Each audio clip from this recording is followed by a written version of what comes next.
The night after my wife's funeral, I suddenly remembered the last words she whispered as she squeezed my hand. When you get home, look behind our wedding photo. Only you are allowed to open it.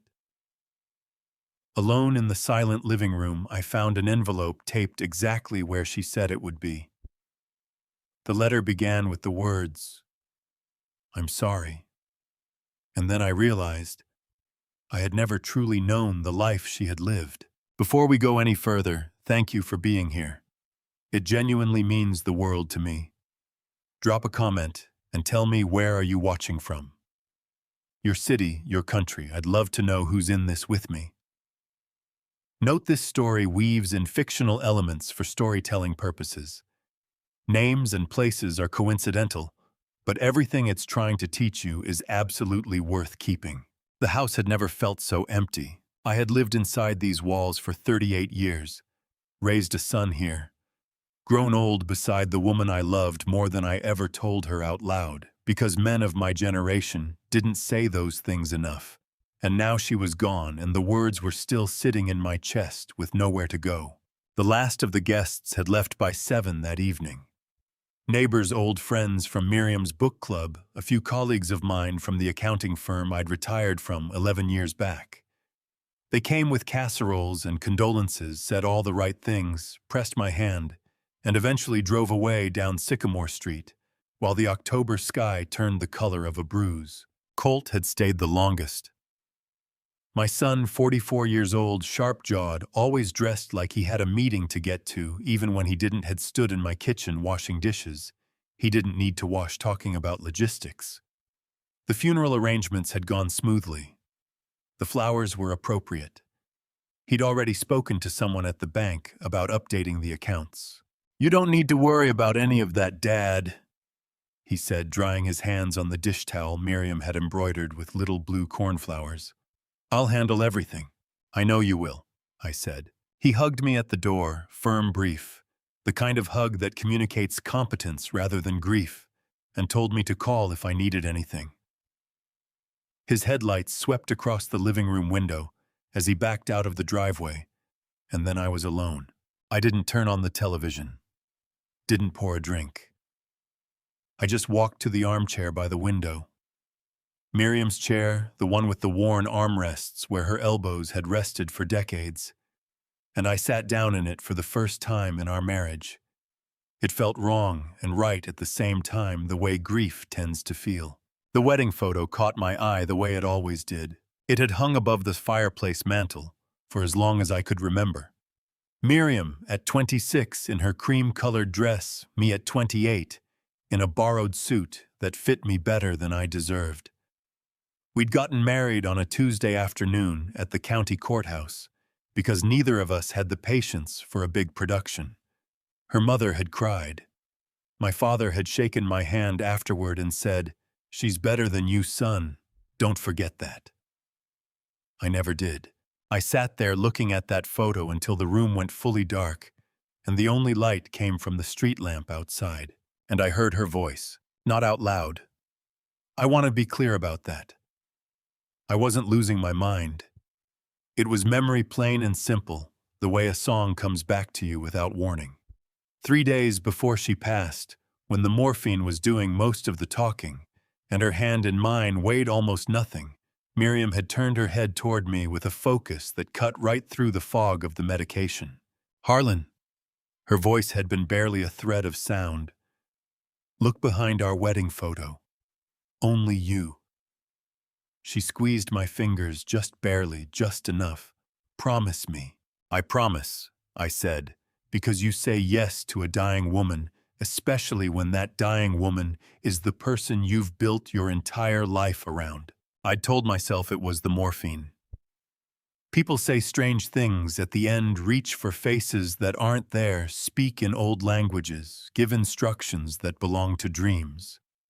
I'd written it off as exactly that, and spent the next 3 days sitting beside her bed at Mercy General, holding her hand while the monitors beeped slower and slower until the beeping stopped altogether on a gray Tuesday morning in September. But sitting alone in the dark now in her chair, With the whole house breathing quietly around me, I couldn't leave it alone anymore. I stood up.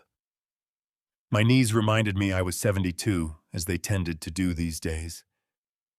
I crossed the living room to the fireplace, reached up and lifted the wedding photo off its hook. It was heavier than I expected. Or maybe my arms were just tired. I turned it over. The brown paper backing that frames always have the kind that yellows and goes brittle after years on a wall had been partly cut away. And there, in the upper right corner of the wooden frame, something had been taped down with gray electrical tape. New tape. The kind you find in the hardware aisle, silver and industrial, and completely out of place on a 40-year-old wedding photo. My hands started to shake. Not from weakness, from something else entirely. The tape released with a soft, tearing sound. Underneath it was a small envelope, cream-colored, sealed. No name on the front. Just an envelope waiting to be found by the one person Miriam had asked to look. I carried it to the kitchen and sat down at the table under the overhead light. The envelope was light in my hands. Whatever was inside didn't weigh much. I sat with it for a long moment, long enough to understand that opening it would change something, though I couldn't have told you what. Then I slid my thumb under the flap. Inside were 3 folded pages. The paper was from Miriam's personal stationery, the cream-colored sheets she kept in the desk drawer in her sewing room. Her handwriting covered both sides of each page in the careful, slightly labored script of a woman who'd been fighting pain in her hands for the last 2 years of her life. She'd written this recently. The ink was dark, deliberate, chosen. The first line stopped me cold. My dearest Harlan, if you are reading this, I am already gone, and I am so deeply, terribly sorry. My throat closed up. I pressed my fist against my mouth for a moment and breathed through my nose until I could continue. She asked forgiveness before she explained anything. That was Miriam, always leading with the heart, even when her hands were shaking too hard to hold a pen steady. She wrote about our marriage in the first paragraph, 42 years, the courthouse wedding, the cornflower kitchen towels, the way I always burned the toast. But she ate it anyway, because she said she liked it that way. She was stalling, I realized. She was working up to something. Then she got to it. In the early years of our marriage, when Colt was still a baby, I traveled for work. You remember those 2 years you were patient with me in ways I didn't deserve. I was lonely in ways I didn't admit. And in that loneliness, I made a mistake I have carried every day since. I set the letter down on the table, picked it back up. I was pregnant. I was terrified. I could not bear the thought of losing you. So instead, I lost myself. I arranged everything quietly, told no one, and gave the baby up for adoption before I came home. A boy, healthy, placed with a good family. And I walked back through our front door and smiled and said I was glad to be home, and I have been living with what I did ever since. The kitchen clock above the stove read 2:14 in the morning. Outside Sycamore Street was completely still. Inside, the woman I had loved for 42 years was telling me from beyond the grave that she had carried a secret son for every single one of those years, and that I had never once seen it. I turned to the next page, page 3. I stared at the top corner where Miriam had written her page numbers in small, neat digits. Page 3, then page 5. Page 4 was gone. I fanned through the pages again, checked the envelope, turned it upside down and shook it gently. Nothing fell out. 3 pages numbered 1 through 3, and then 5. The tear along the left edge of page 3 was clean and straight, not the rough rip of an accident, but the deliberate cut of someone who knew exactly what they were doing and had taken their time doing it. Someone had been here before me. The thought landed in my chest like a stone dropped in still water, sending ripples outward in every direction. Someone had read this letter, removed a page, resealed the envelope, and put it back behind the wedding photo before I found it. I was still staring at the torn edge when I heard the front door open. The key turned in the lock, a sound I'd heard 10,000 times in this house, a sound that had never once made the hair on my arms stand up. Until tonight. Colt walked into the kitchen wearing yesterday's clothes. That was the first thing I noticed. He'd changed out of his funeral suit by the time he left earlier, into the gray slacks and blue button-down he kept in the spare bedroom closet. But it was the same gray slacks and blue button-down he was wearing now, which meant he hadn't gone home. He'd been somewhere close by. Waiting. Couldn't sleep, he said, moving toward the cabinet where I keep the glasses like he owned the kitchen. Figured you probably couldn't either. I was up, I said. His eyes went to the pages on the table before they went to my face. Just for a fraction of a second, a quick practiced flick of the gaze, but I'd spent 40 years reading financial statements for a living, and I knew how to spot the moment someone's attention snagged on something they weren't expecting to see. Or something they very much were. He filled his glass at the sink, his back to me. What's that? Your mother left me a letter, I said, behind the wedding photo. The water ran a beat longer than it needed to. Then he turned around, leaned against the counter, and looked at the pages on the table with an expression I can only describe as carefully constructed concern. Dad. His voice had that particular softness he used when he thought I needed managing. It's 2 a.m. You've been through one of the hardest days of your life. Whatever Mom wrote, it can wait until you've slept. She numbered the pages, I said. He brought his glass to the table and sat down across from me. What? Miriam numbered these pages by hand. I laid them out side by side. Page 1, page 2, page 3, page 5. I let that sit between us for a moment. Page 4 is missing. Something moved across Colt's face. Fast, controlled, gone before most people would have caught it. But there it was, not surprise. Not the confused frown of a man hearing a strange thing for the first time. Something tighter than that. Something that looked just for a blink like calculation. She probably didn't finish it, he said. She was sick, Dad. Her hands hurt. Maybe she skipped a page by accident. The numbering is in ink, I said. Same ink, same pen, same handwriting as the rest of the letter. She numbered these pages on purpose the same way she did everything on purpose. People make mistakes. Miriam did not make that kind of mistake. He reached across the table toward the pages. Let me see it. I put my hand flat over the letter. Not aggressive, just firm. The way you hold the door when someone's trying to walk through it without being invited. His fingers stopped an inch from mine. Dad. The softness had a new quality to it now, like a velvet glove with something harder inside. You're exhausted. You're grieving. And Mom was on a lot of medication toward the end. We both know that.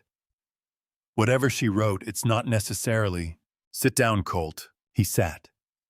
Looked at me with those dark eyes of his, Miriam's eyes. God help me, every time I looked at him, I saw her and waited. Page 5 starts mid-sentence, I said. It starts with the words, and that is why I am afraid of what he might do. That's the continuation of a thought that began on page 4, the page that isn't here. I looked at my son. So whoever took it didn't just remove information. They removed the reason your mother was afraid. Colt's jaw tightened. A muscle jumped just below his right cheekbone. His fingers wrapped around his water glass like he needed something to hold on to, though his voice stayed completely even when he spoke. Dad, I think you need to rest. I'm going to stay tonight. I'll take the couch. In the morning, when you've had some sleep, we can look at this together and it'll make more sense. What will make more sense? All of it. He stood up, and for a moment, he was just my son, tall, tired around the eyes, standing in his mother's kitchen 2 days after her funeral, looking at a father he'd never quite known how to reach. She was sick for a long time, Dad. Sick people don't. My voice came out quieter than I intended, which somehow made it worse. Don't tell me what sick people do. I sat beside that woman for 8 months in that hospital. I know exactly how she was. He didn't answer. Just picked up his glass, rinsed it at the sink, and said he was going to lie down in the guest room. There are clean sheets, I told him. Top shelf of the hall closet. I know where the sheets are. His footsteps went down the hall. The guest room door clicked shut quietly, carefully, the way he did everything. Not a slam. Never a slam. Colt had always understood that restraint was its own kind of power. I sat at the kitchen table for a long time after that. Long enough for the refrigerator to cycle on and off twice. Long enough for a car to pass on Sycamore Street and fade into silence. I read the last page of Miriam's letter one more time. She had written about Colt in the final paragraph in general terms, careful terms, the terms of a woman who knew she was writing something that might be found by the wrong person.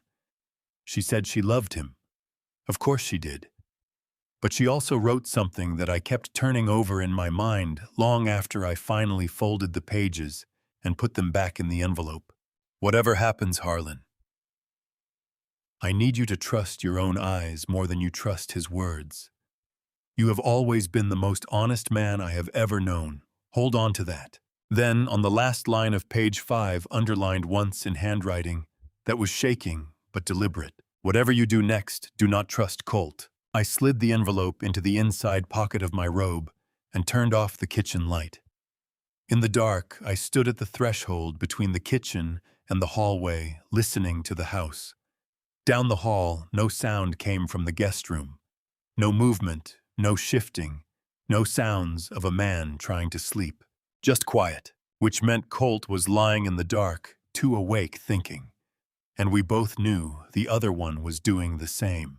In 44 years of fatherhood, I had never once been afraid of my own son. I wasn't afraid now exactly, but I understood standing there in the dark with Miriam's letter pressed against my chest that whatever came next would require me to be something I hadn't needed to be in a very long time. Careful. I woke up in the armchair. I hadn't meant to sleep. There hadn't meant to sleep at all. But at some point between 3 and 5 in the morning, exhaustion had pulled me under. The way it does when your body decides it's done arguing with your mind. My neck ached. The lamp beside the chair was still on, throwing a pale yellow circle across the rug. Through the front window, the early October light was gray and thin, the kind of morning that doesn't commit to being a real day until well after 8. The house was quiet, but it wasn't the quiet of empty. I sat up slowly, working the stiffness out of my shoulders, and listened. Down the hall, the guest room door was still shut. No sounds of movement. But the kitchen, I could smell it before I heard it. Coffee already brewed. The particular burned edge smell that meant it had been sitting on the burner for at least 20 minutes. Colt had been up before me. I found him at the kitchen table, with his phone face down in front of him, and a legal pad covered in handwriting to his left. When I walked in, he flipped the pad over in one smooth motion. Casual, practiced, the kind of gesture that only looks natural when you've rehearsed it. He looked up with a smile that reached his eyes on a slight delay. "Morning, Dad. Coffee's ready. I made eggs, they're in the pan, probably still warm." "How long have you been up?" I asked, moving to the counter. "Couple hours. Couldn't sleep." He stretched his arms above his head like a man without a care in the world. I figured I'd get a head start on some things. I poured my coffee and looked at the legal pad sitting face down on the table. "What kind of things?" "Just notes. Estate stuff, bills, utilities, all the accounts that'll need to be updated now that Mom's gone." He waved a hand, dismissive and generous at the same time. "You really don't need to worry about any of it. That's what I'm here for." I brought my coffee to the table and sat down across from him. The eggs in the pan were cold. I didn't mention it. "That's thoughtful of you," I said. Something in my tone must have been off because his eyes sharpened for just a second before he smoothed it over with another smile. "You know me, Dad. I like to have a plan." "You always did." I wrapped both hands around my mug and looked at him over the rim. "Colt, I want to ask you something, and I want you to answer me straight. Of course. Before the funeral, before any of this, did you go into the living room? Take anything down off the walls, the mantel, the shelves? He frowned. A good frown, genuinely puzzled-looking, with a slight tilt of the head. What, no? Why would I do that?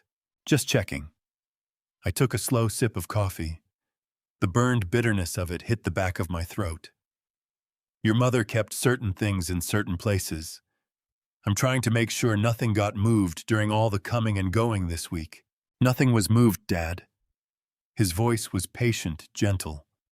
The voice of a man talking to someone who needed patience and gentleness. You've had a lot of people through this house. Things probably just look different right now. It's normal to feel disoriented after. I'm not disoriented, I said. The words came out flat and clean. Colt stopped mid-sentence. For just a moment, something flickered behind his eyes. Not anger, not guilt, but a kind of recalibration, like a compass needle swinging before it finds north again. I know you're not, he said carefully. I didn't mean it like that. I nodded and let it go. Some conversations you don't finish the first time, not because you're not ready, but because you're waiting to see what the other person does next. He left around 9, citing a client call he couldn't reschedule.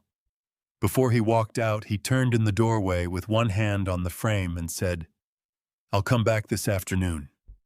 We should talk about getting you set up with Dr. Hallowell, just to check in, nothing serious. After everything you've been through, it'd give me peace of mind to know someone's keeping an eye on things.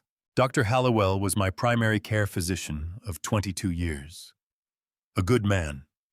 A man who, if asked by a concerned son whether his elderly father was showing signs of cognitive decline following a major loss, would be professionally obligated to take that concern seriously. That's thoughtful, I said again. Same words, different weight. After his car disappeared around the corner, I went to the guest room. The bed had been made hospital corners, tight as a drum, the kind of bed-making that looks like discipline. Colt had always made his bed like that even as a boy. Miriam used to say it was one of his better qualities. I'd never had the heart to tell her that a perfectly made bed could hide a multitude of things. I went to the nightstand first. Nothing in the drawer but a box of tissues and an old paperback I'd left there for guests. I checked under the mattress, nothing. The closet had Colt's overnight bag, which I didn't open. Not yet.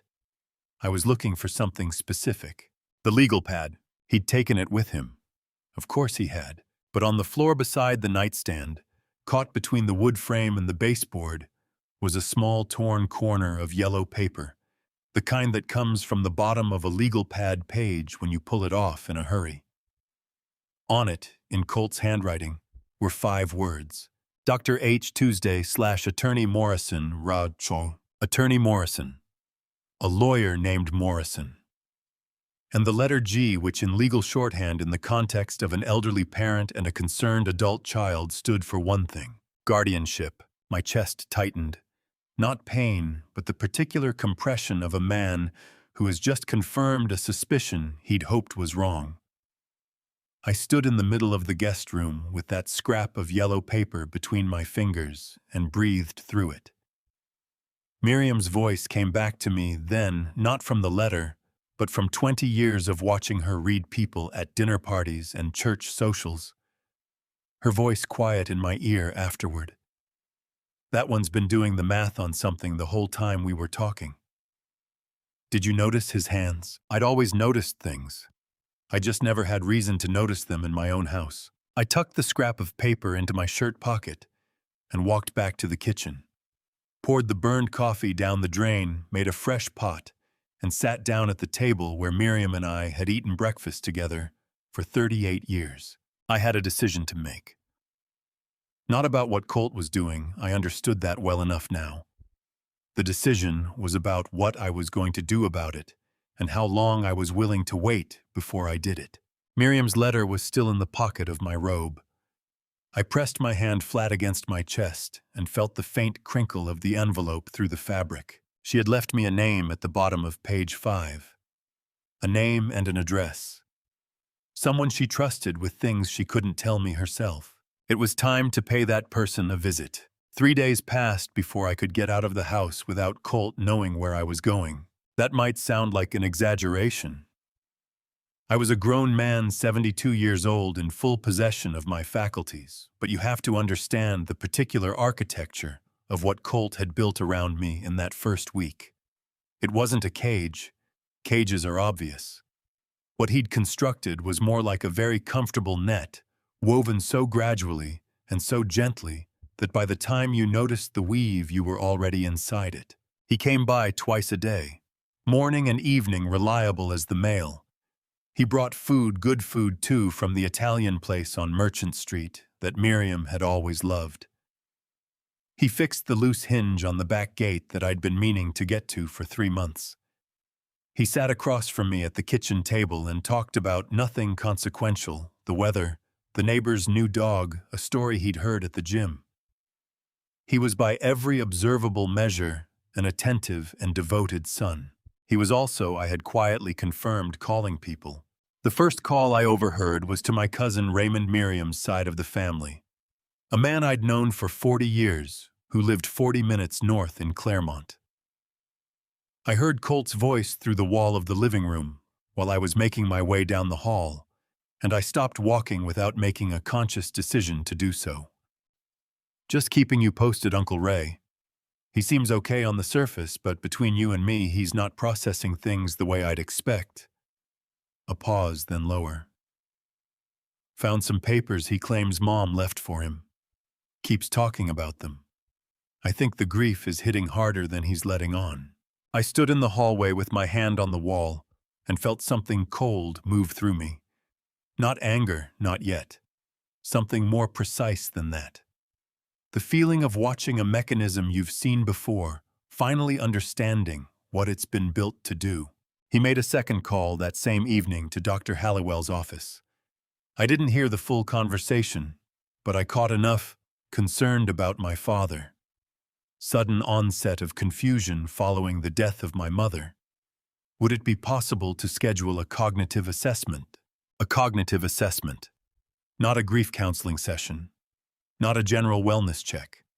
A cognitive assessment, the kind that produces documentation, the kind that a probate court takes seriously when an adult child files a petition arguing that their parent lacks the capacity to manage their own affairs. By day 3, I understood the shape of it completely. To pursue guardianship in this state where we'd lived for the past 30 years, an adult child needed 2 things above all else: a doctor willing to sign off on cognitive impairment, and a paper trail showing the parent had been making decisions that weren't in their own best interest. Colt was building both brick by careful brick, with the patience of a man who had been planning this for longer than the past week. The question that kept me awake those 3 nights wasn't whether he'd succeed. It was how long he'd been planning it, and whether the death of his mother was the beginning of this story or merely the moment he'd been waiting for to start the final chapter. On the 4th morning, Colt called to say he'd be late. A work thing couldn't be helped. He'd come by after 6. The moment I heard his car pull out of the driveway, I put on my coat, picked up the address I'd copied from the bottom of Miriam's letter, and walked to my own car for the first time since the funeral. The drive downtown took 20 minutes. I parked in the garage on 5th and Clement and walked half a block to a 3-story building with dark brick facing and a brass directory by the front door. 3rd floor, Suite 308. The elevator was slow. I didn't mind. I needed the extra minute. The door to Suite 308 had frosted glass and simple gold lettering, "Desmond Hale, Attorney at Law." I pushed it open. The reception area was small and well-kept, 2 chairs, a side table with a plant that was actually alive, which I'd learned to take as a good sign about a person. The woman at the desk looked up and said Mr. Hale was expecting me, which meant Miriam had thought even that far ahead. She'd told him I'd come. She just hadn't known when. Desmond Hale stood when I walked into his office. He was somewhere in his mid-50s, solid through the shoulders with close-cropped gray hair and the kind of steady, direct gaze that told you he'd spent decades listening to people say hard things and had learned not to flinch. He extended his hand across the desk. "Mr. Voss." His grip was firm. "I'm very sorry about Miriam. She was a remarkable woman." "She was," I said. My voice cracked on the second word, which surprised me. I'd held it together at the funeral at the graveside through 3 days of casseroles and condolences.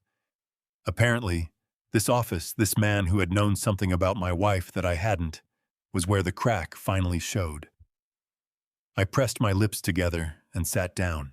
"She told me you'd come eventually," Desmond said, settling back into his chair.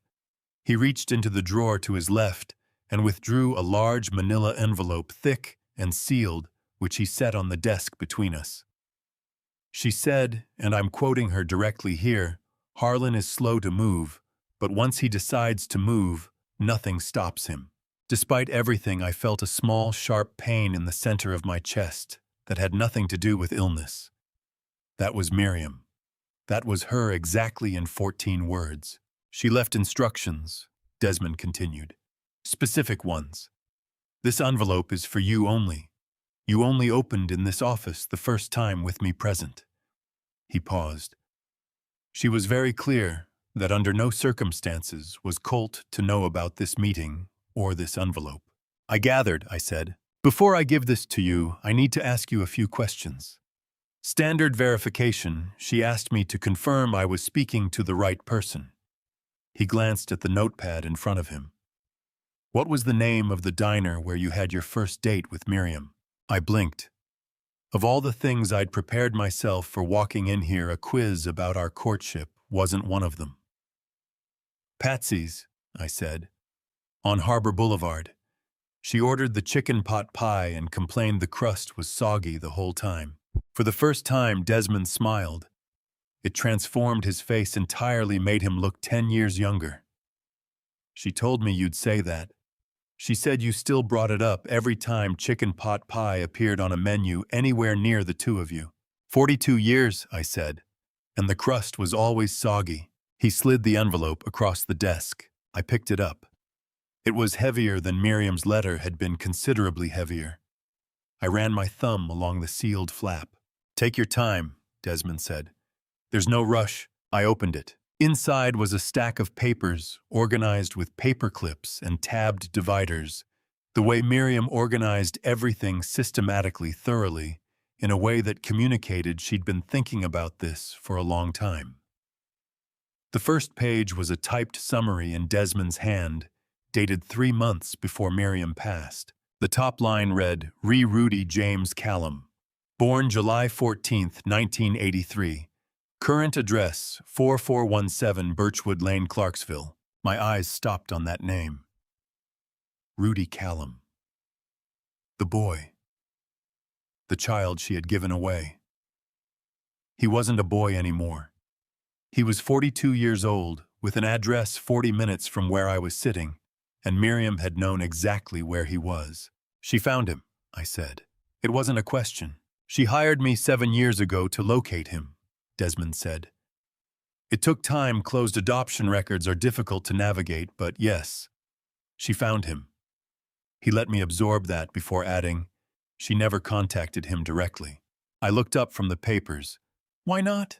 Desmond's expression shifted in a way that was hard to read, not discomfort exactly, but the look of a man choosing his next words with great precision. "Because by the time we located him, she had reason to believe that making direct contact could put him at risk." The cold thing moved through my chest again. From Colt. She didn't say that explicitly, not in so many words. Desmond leaned forward slightly.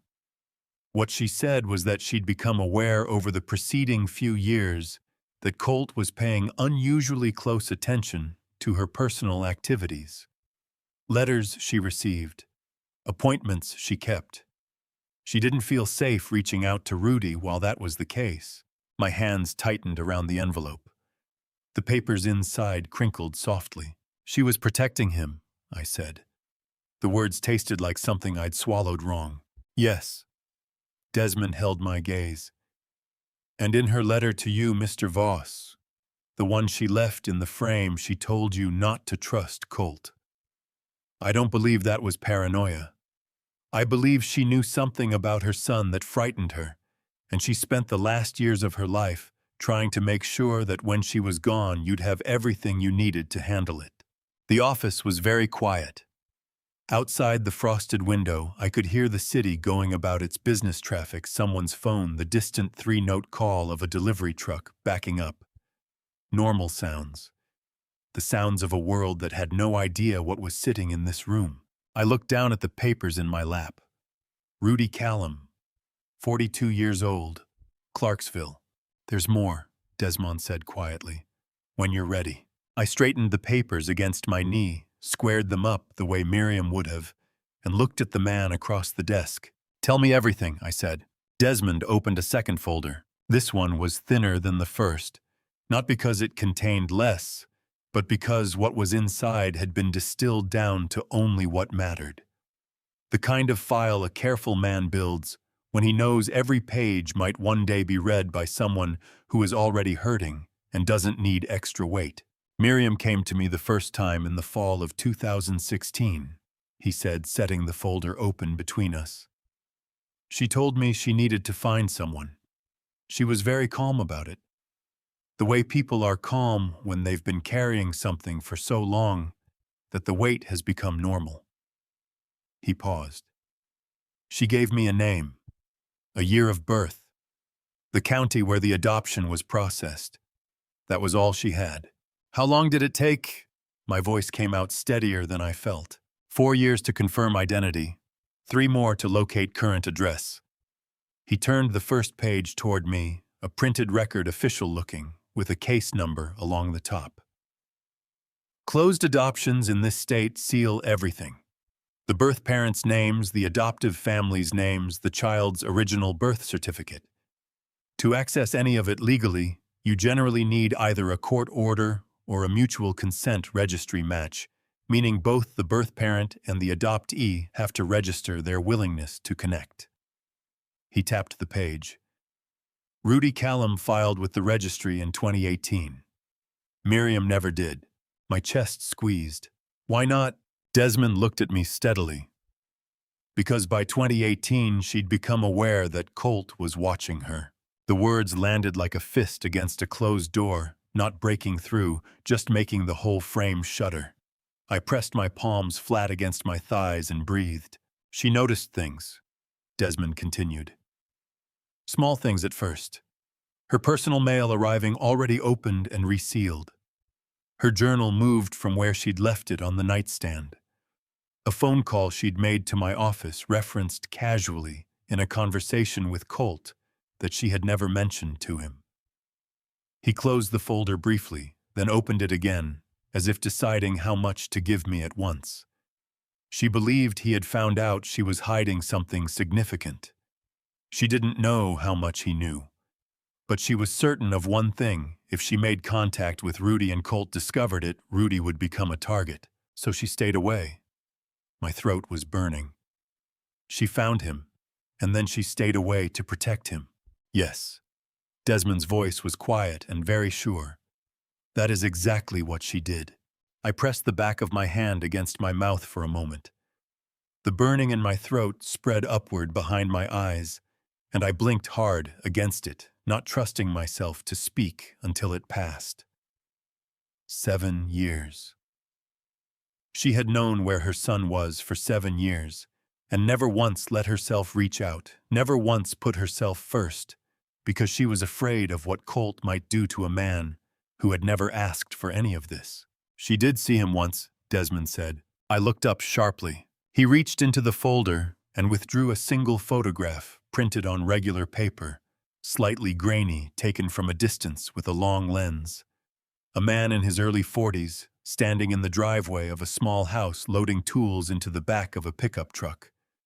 Broad-shouldered, dark-haired head bent in concentration.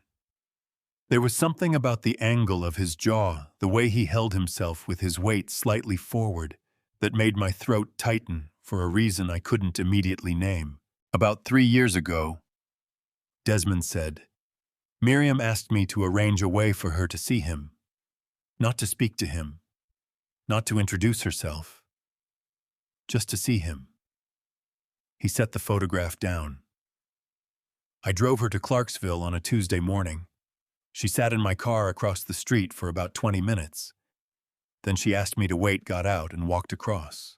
My hands gripped the armrests of the chair so hard my knuckles ached. She talked to him, briefly. He was working in the front yard. She walked up to the fence and he looked up.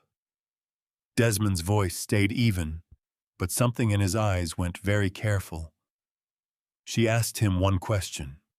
Just one. She said, "Are you happy?" He looked at her a little confused, probably thought she was a neighbor he hadn't met, and he said yes. She nodded and walked back to my car. The burning behind my eyes became something I couldn't blink away anymore. I pressed my fingers hard against the bridge of my nose and held my breath for 3 full seconds. "That was all she let herself have," I said.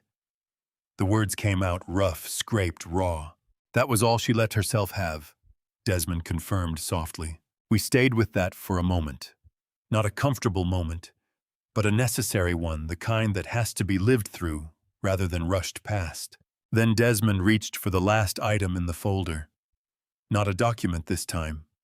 A single typed page, a summary neat and factual, the name at the top printed in plain black font. Father Glenn Merritt. Born 1954, Springfield, Illinois. Last known contact, 1983. My eyes stopped moving. Glenn Merritt. I read the name again. Read it a third time. Felt the floor of the world shift approximately 2 inches to the left. "Mr. Voss!" Desmond was watching me. "Do you recognize that name? Glenn Merritt." My own voice sounded far away, like someone speaking in another room. Glenn Merritt was my best friend. I set the paper down on the desk because my hands had started shaking badly enough that holding it felt dangerous. We grew up together, fished together every summer from the time we were 12. He was the best man at my wedding. I stopped, swallowed. He disappeared in 1983. Never called, never wrote. I spent 2 years trying to find him. Eventually, I stopped looking. I looked at Desmond and my voice cracked completely down the middle when I said Miriam told me she had no idea why he left. Desmond's expression was a careful, compassionate thing. "The file doesn't address his reasons for losing contact. That information isn't something Miriam shared with me." He paused. "I'm sorry, Harlan. I think she carried that particular part of it heavier than anything else." I stood up abruptly because I needed to do something with the energy that had nowhere to go. Walked to the window, pressed one hand flat against the glass and looked down at the street below, people walking, a bus pulling to the curb, a woman pushing a stroller, the whole indifferent machinery of a city that had no idea what was happening 3 floors up. My best friend. The man who'd caught the garter at our wedding and made a joke about it that had the whole room laughing. The man who'd helped me move into the house on Sycamore Street, who'd carried boxes in the July heat and complained so dramatically about it that Miriam had brought him lemonade just to make him stop. The man who'd vanished from my life without a word in the spring of 1983 and left a gap I'd eventually learned to stop noticing. He hadn't vanished. He'd run. And Miriam had spent the next 42 years sleeping beside me with that knowledge folded up somewhere beneath her ribs. "Is there more?" I asked the window. "One more thing," Desmond said, "before you go." I turned around. He held up a hospital record single page stapled in the corner. "Miriam was very specific that you see this before you meet Rudy Callum. She wrote in her instructions, and I'm quoting, 'Make sure Harlan reads the hospital file first. He'll understand why when he sees it.'" He held it out across the desk. I crossed back and took it from his hand. I made it as far as the 2nd floor of the parking garage. The elevator doors had barely closed behind me when I stopped walking, pulled the hospital record out of the envelope, and read it under the yellow fluorescent light between 2 parked minivans. I needed 30 seconds. That was all it took. Then I turned around and walked straight back to Suite 308. Desmond's receptionist looked up with mild surprise when I pushed through the frosted glass door. I held up one hand, not aggressive, just certain, and said, "I need 5 more minutes with him." She picked up the phone. 30 seconds later, she nodded me through. Desmond was still at his desk jacket on reading something. He looked up when I walked in, took one look at my face, and set the papers down without a word. I crossed the room and put the hospital record on his desk face up and pressed 2 fingers against the name printed in the witness section. "Rudy Callum," I said. "He brought me into Clarksville Regional on November 14th, 2023. That's him. That's the same man." "Yes," Desmond's voice was steady. "That's correct." Miriam knew. My voice had a rough edge to it that I couldn't smooth out. She knew he was the one who found me on that sidewalk. That's why she said to read this first. She wanted me to understand who he is before I walked up to his door. That's my understanding of her intention, yes. I pulled out the chair across from him and sat down hard. My legs had developed an opinion about how much they'd been asked to hold up today, and that opinion was strongly negative. I rubbed both hands over my face, then looked at Desmond across the desk. "How did she find out?" I asked. "About the hospital, about Rudy being the one who brought me in." Desmond leaned back slightly. "Miriam called Clarksville Regional about 2 weeks after your admission. She told me about it afterward." He opened his desk drawer, retrieved a slim folder I hadn't seen before, and set it between us. "You were still recovering at home. She told you she was running errands. Instead, she drove to the hospital and spoke with the admissions coordinator, explained she was your wife, that you'd been brought in by a good Samaritan, and she wanted to send a thank you note." A pause. "They gave her his name." I stared at him. "She drove to the hospital herself."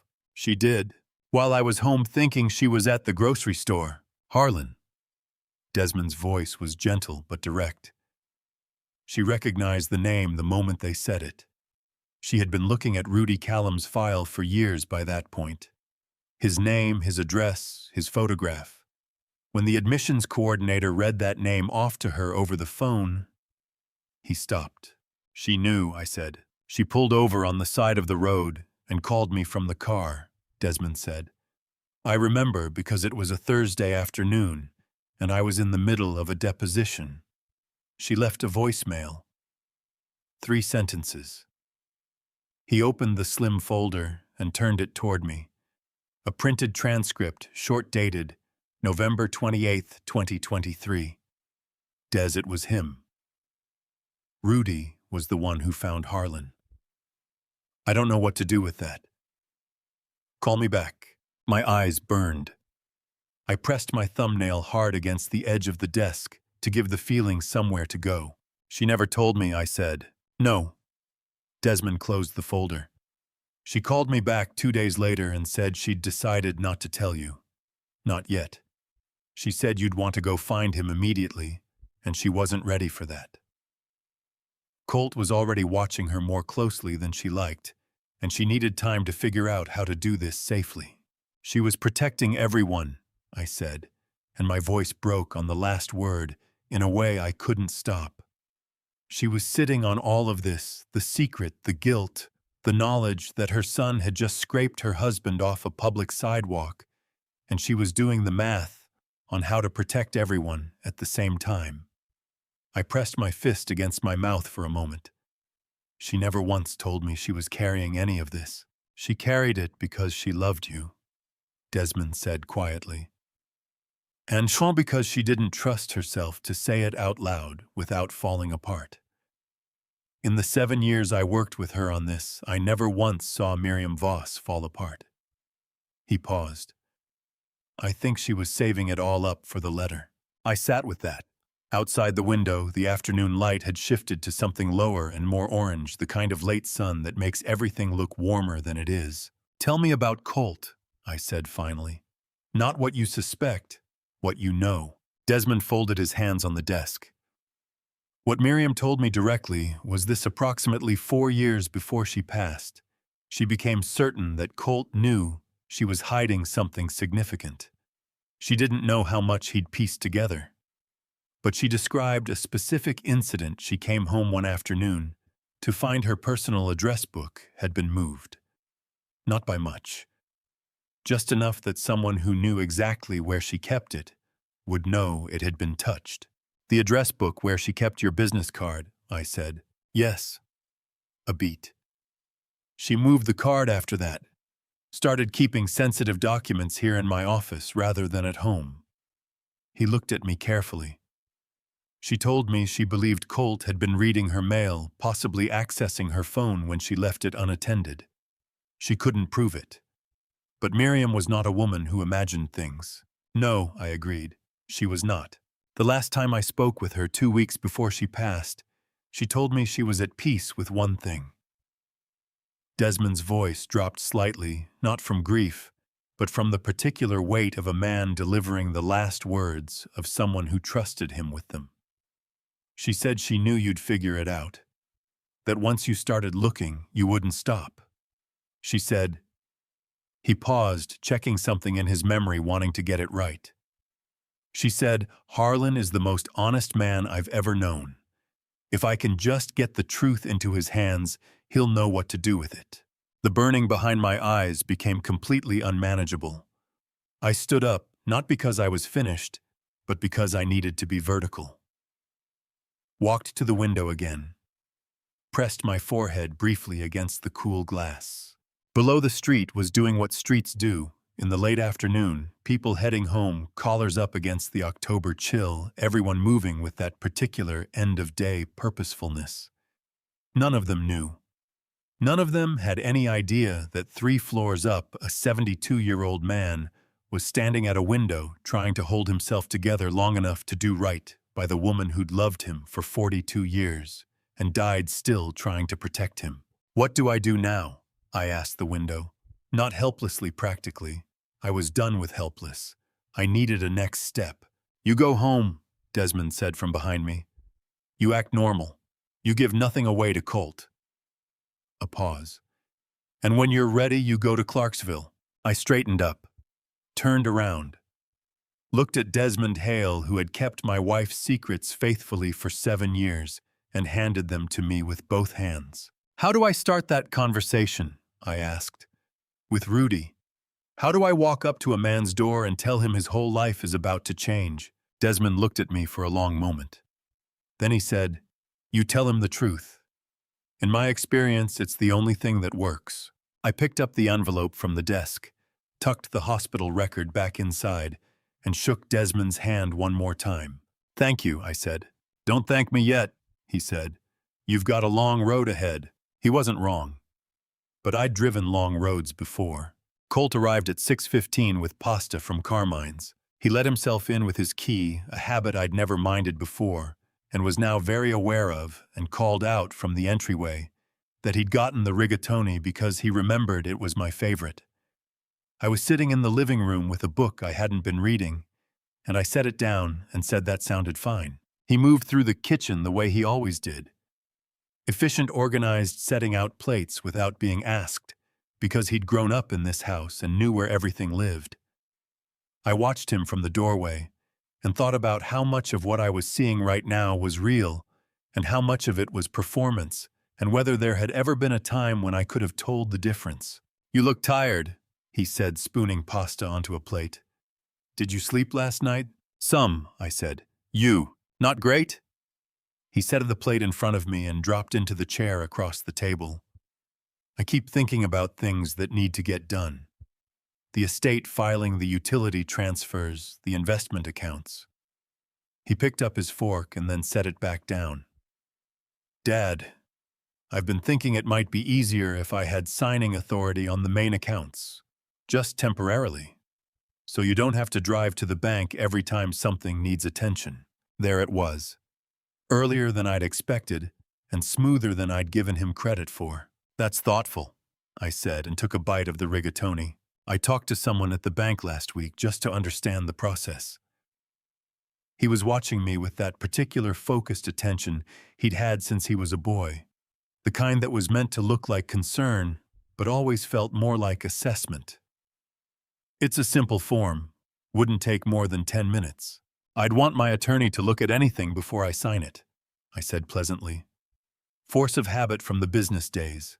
You know how I am.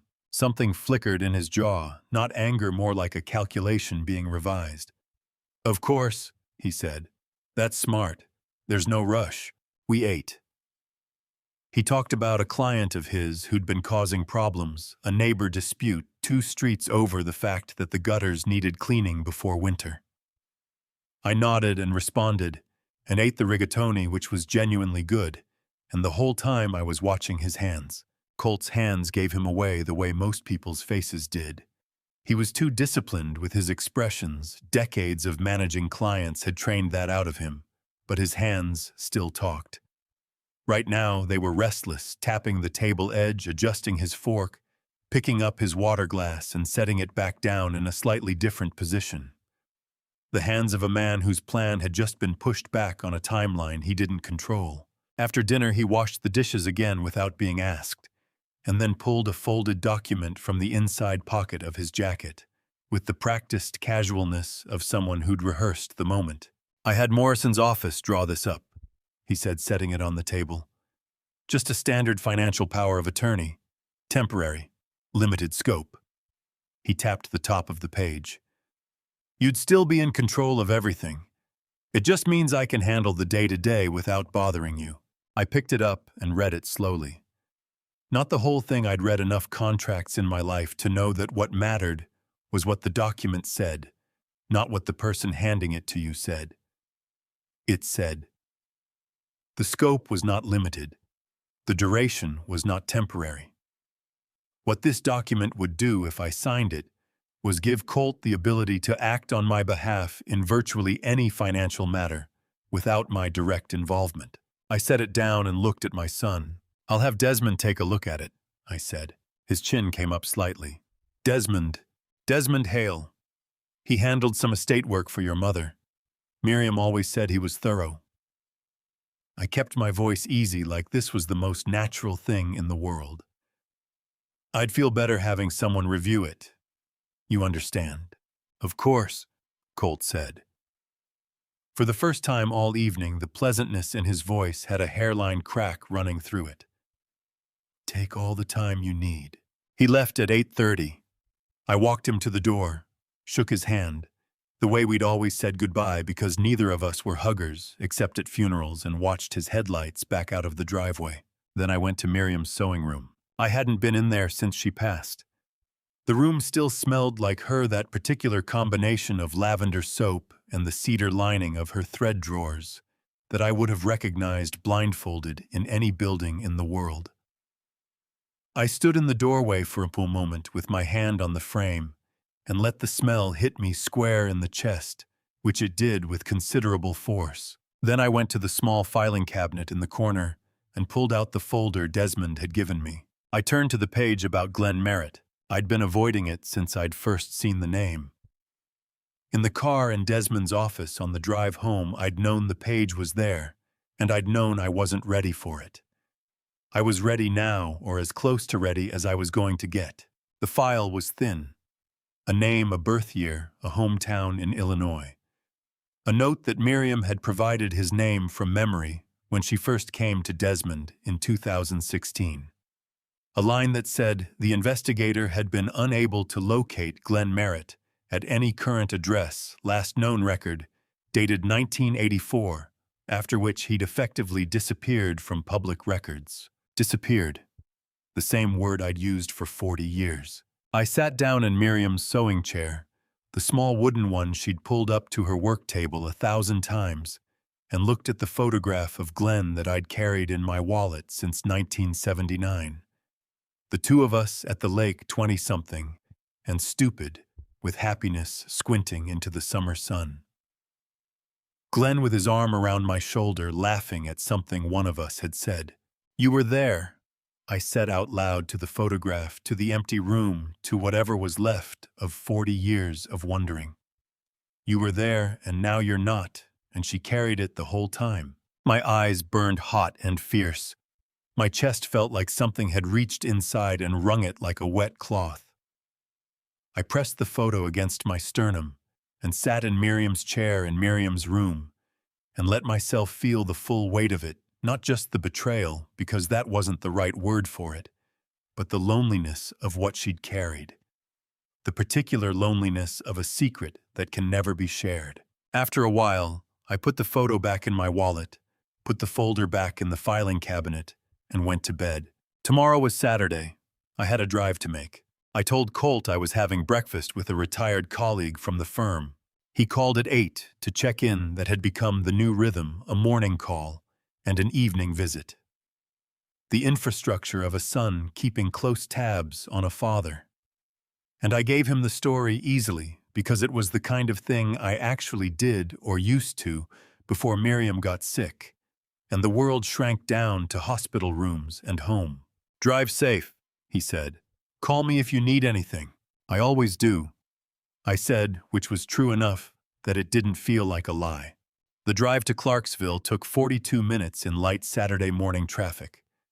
The October countryside looked like a painting someone had turned up the saturation on red and orange, and that particular deep yellow that only exists for about 3 weeks a year before the trees give up entirely. I had the radio off. I needed to think, and thinking required quiet. I'd been rehearsing the conversation for 2 days. Different versions, different opening lines, different ways to explain who I was, and why I'd shown up at a stranger's door on a Saturday morning with a manila envelope and a life's worth of questions. None of the versions I'd practiced felt right. By the time I turned onto Birchwood Lane, I'd decided to abandon the script entirely and just tell the truth, which was what Desmond had told me to do anyway. The house at 4417 was a single-story ranch, the kind of place that had been built in the 70s and updated in pieces over the decades. Newer windows, fresh paint on the trim, a front porch with 2 chairs that looked like they actually got used. A gray pickup truck sat in the driveway with the tailgate down. Tool bags. A coil of copper pipe. Someone was home and someone was working. I parked at the curb, sat for a moment with my hands on the wheel, and then got out before I could talk myself into driving away. The man in the driveway heard the car door and straightened up from where he'd been crouched beside the truck. He was taller than the photograph had suggested, an inch or two over 6 feet broad, through the shoulders wearing work clothes, and the particular expression of a man who'd been focused on a task and wasn't immediately sure whether the interruption was worth his attention. Then he got a look at my face and something changed in his. Not dramatically. Not the way it happens in movies. It was subtle, a slight narrowing of the eyes, a tilt of the head, the look of a man who is seeing something he wasn't expecting and is trying to place it. I'd learn later what that expression meant. At the time, I just walked up to the edge of the driveway and said, "Rudy Callum, that's me." His voice was even careful. "Can I help you?" "My name is Harlan Voss," I said. "I was married to Miriam Voss. She passed away 3 weeks ago." Something moved across his face, then not shock exactly. More like the way a person looks when a word they've been expecting to hear finally gets spoken out loud. His chest rose on a slow breath. He wiped his right hand on his work pants and extended it. "I'm sorry for your loss, Mr. Voss," he said. I know her name. I've known her name for a long time." His handshake was firm and rough-palmed, the hand of someone who worked with them. I held on a beat longer than a standard greeting, and he let me, which told me something about him right there. "Can we talk?" I asked. "Inside, if that's all right. I have some things I need to show you." He studied me for a moment, not suspiciously, just carefully, the way a man looks at something before he decides whether to trust it. Then he jerked his head toward the front door. "Coffee's on," he said. The inside of the house was clean and uncrowded, the kind of place that had exactly what it needed and nothing extra. A couch, a coffee table with a library book on it, a kitchen that opened onto the living room.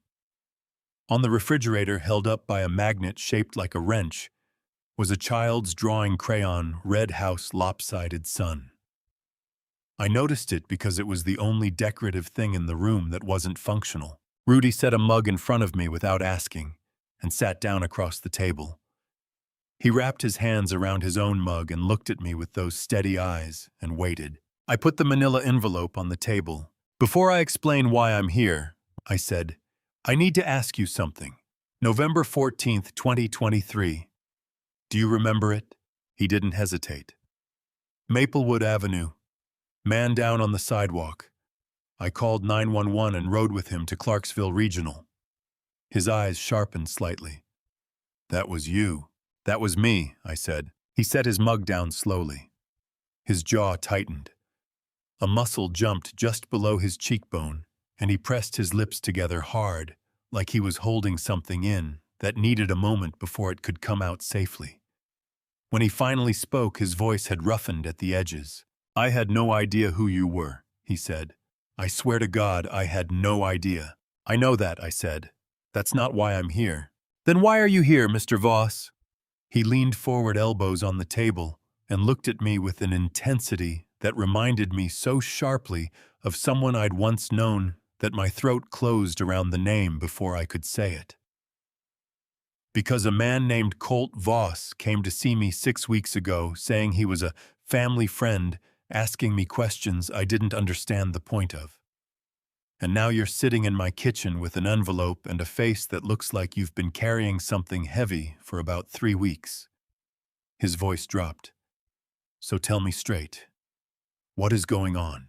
I looked at this man, this stranger who wasn't a stranger, who had knelt over me on a sidewalk 2 years ago and stayed until he knew I was safe and then gone home without asking for anything, and I felt something settle in my chest. Not peace exactly.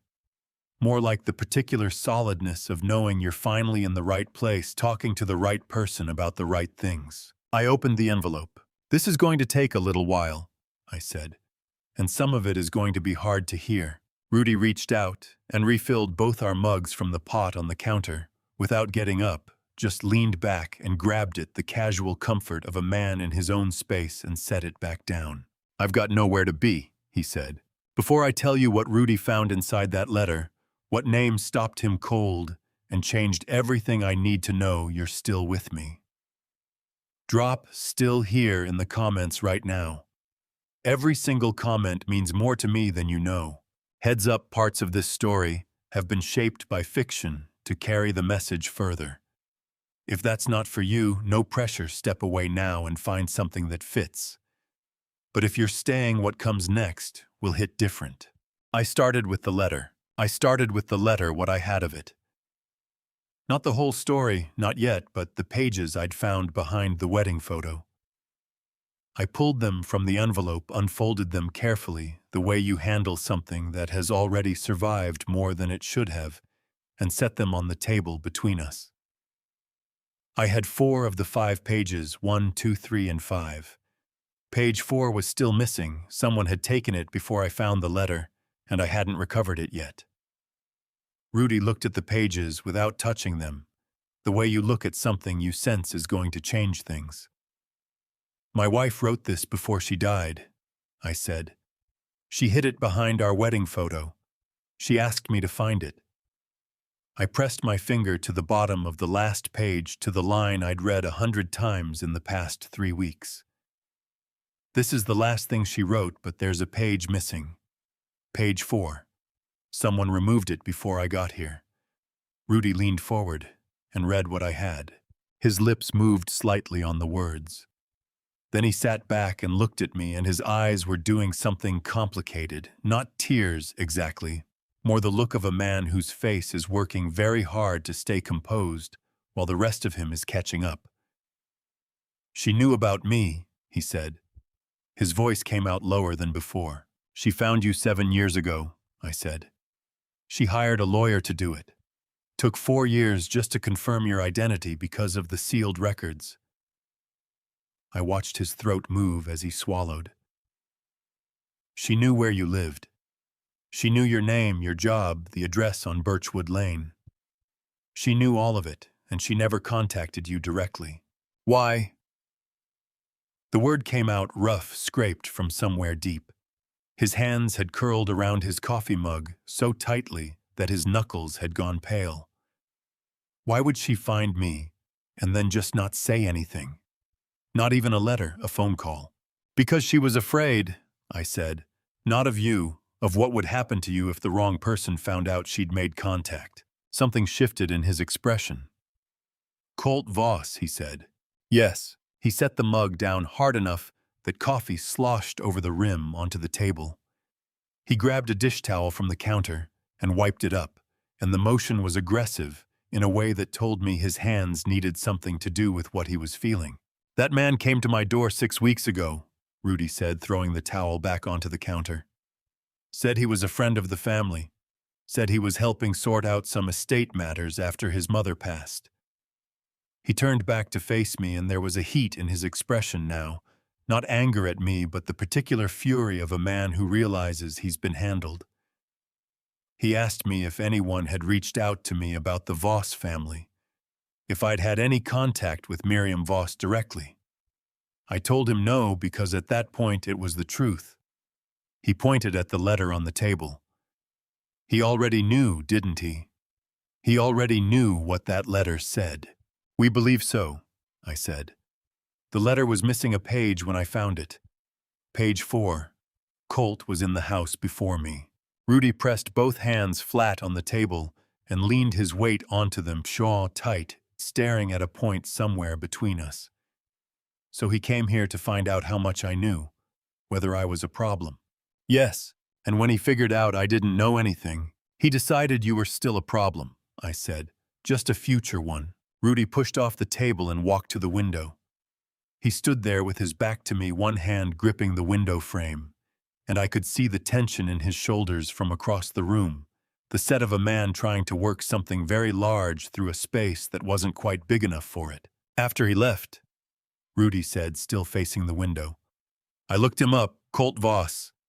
Took me about 10 minutes. His voice had gone flat and controlled, which I was learning was what Rudy Callum sounded like when he was most upset. The search results came back with Miriam Voss's name, her obituary, her photo. He turned around, and his eyes were red at the corners now, the skin around them tight. I sat with my phone in my hand for about an hour, because I knew I'd always known that Miriam Voss was my birth mother's name. I'd had it since I was 22 years old and filed with the registry. His voice cracked on the next words. And there she was, and she was already gone. My chest ached for him in a way that was physical, a genuine compression behind the sternum, the kind that doesn't come from anything medical. I wanted to say something useful, but there are moments when useful isn't what's needed. I'm sorry, I said. I'm sorry you found out that way. He pressed the heel of his hand against his eye socket briefly hard. Did she know about me, about the registry? No, I said. Desmond, the lawyer, he found your registry filing and used it to track you down. But Miriam never registered herself. She was too afraid that if she did and Colt found out. I stopped. She was trying to protect you. That's the only thing she was trying to do. By staying away. His voice had gone raw and uneven. By staying away, I confirmed. Except once. He went very still. 3 years ago, I said. She asked Desmond to take her to Clarksville. She sat outside in the car for 20 minutes. Then she got out and walked over to where you were working in the front yard. I held his gaze. She asked you if you were happy. The sound that came out of Rudy Callum at that moment was something I will carry with me for the rest of my life. Not a sob exactly, more like the sound a man makes when something he's been bracing against for years finally breaks through the wall. He turned back to the window and pressed his forehead against the glass, and his shoulders shook once hard, and then he got himself back under control through what was clearly a massive act of will. When he turned around again, his eyes were wet, and he didn't try to hide it. I remember her, he said. I thought she was a neighbor I hadn't met. She had gray hair, and she smiled at me, and she asked if I was happy, and I said yes, and she just...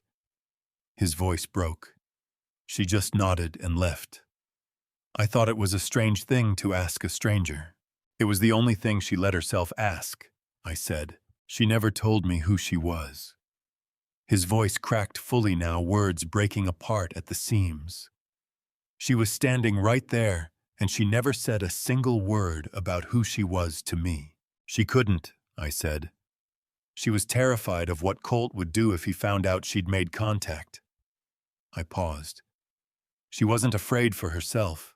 She was afraid for you. Rudy wiped his face with both hands, rough and unsentimental, the way men of a certain kind wipe away tears, like they're removing an obstacle rather than acknowledging an emotion. Then he looked at me with reddened eyes and said something that I hadn't expected. I knew she was gone before you told me, he said quietly. I'd been watching the name online, not every day, just sometimes. The way you check on someone you've decided not to contact. He swallowed hard. I saw her obituary. I read it 3 times. It said she was survived by her husband and her son. His voice went very careful on the next words. It didn't mention me, obviously, but I read it 3 times anyway. I reached across the table and put my hand over his. He tensed for a fraction of a second. Surprise, and then his hand turned over and gripped mine back hard. The grip of a man holding on to something he hadn't expected to be offered. We stayed like that for a moment that didn't need any words put into it. Then I said, "There's more I need to tell you. About Colt.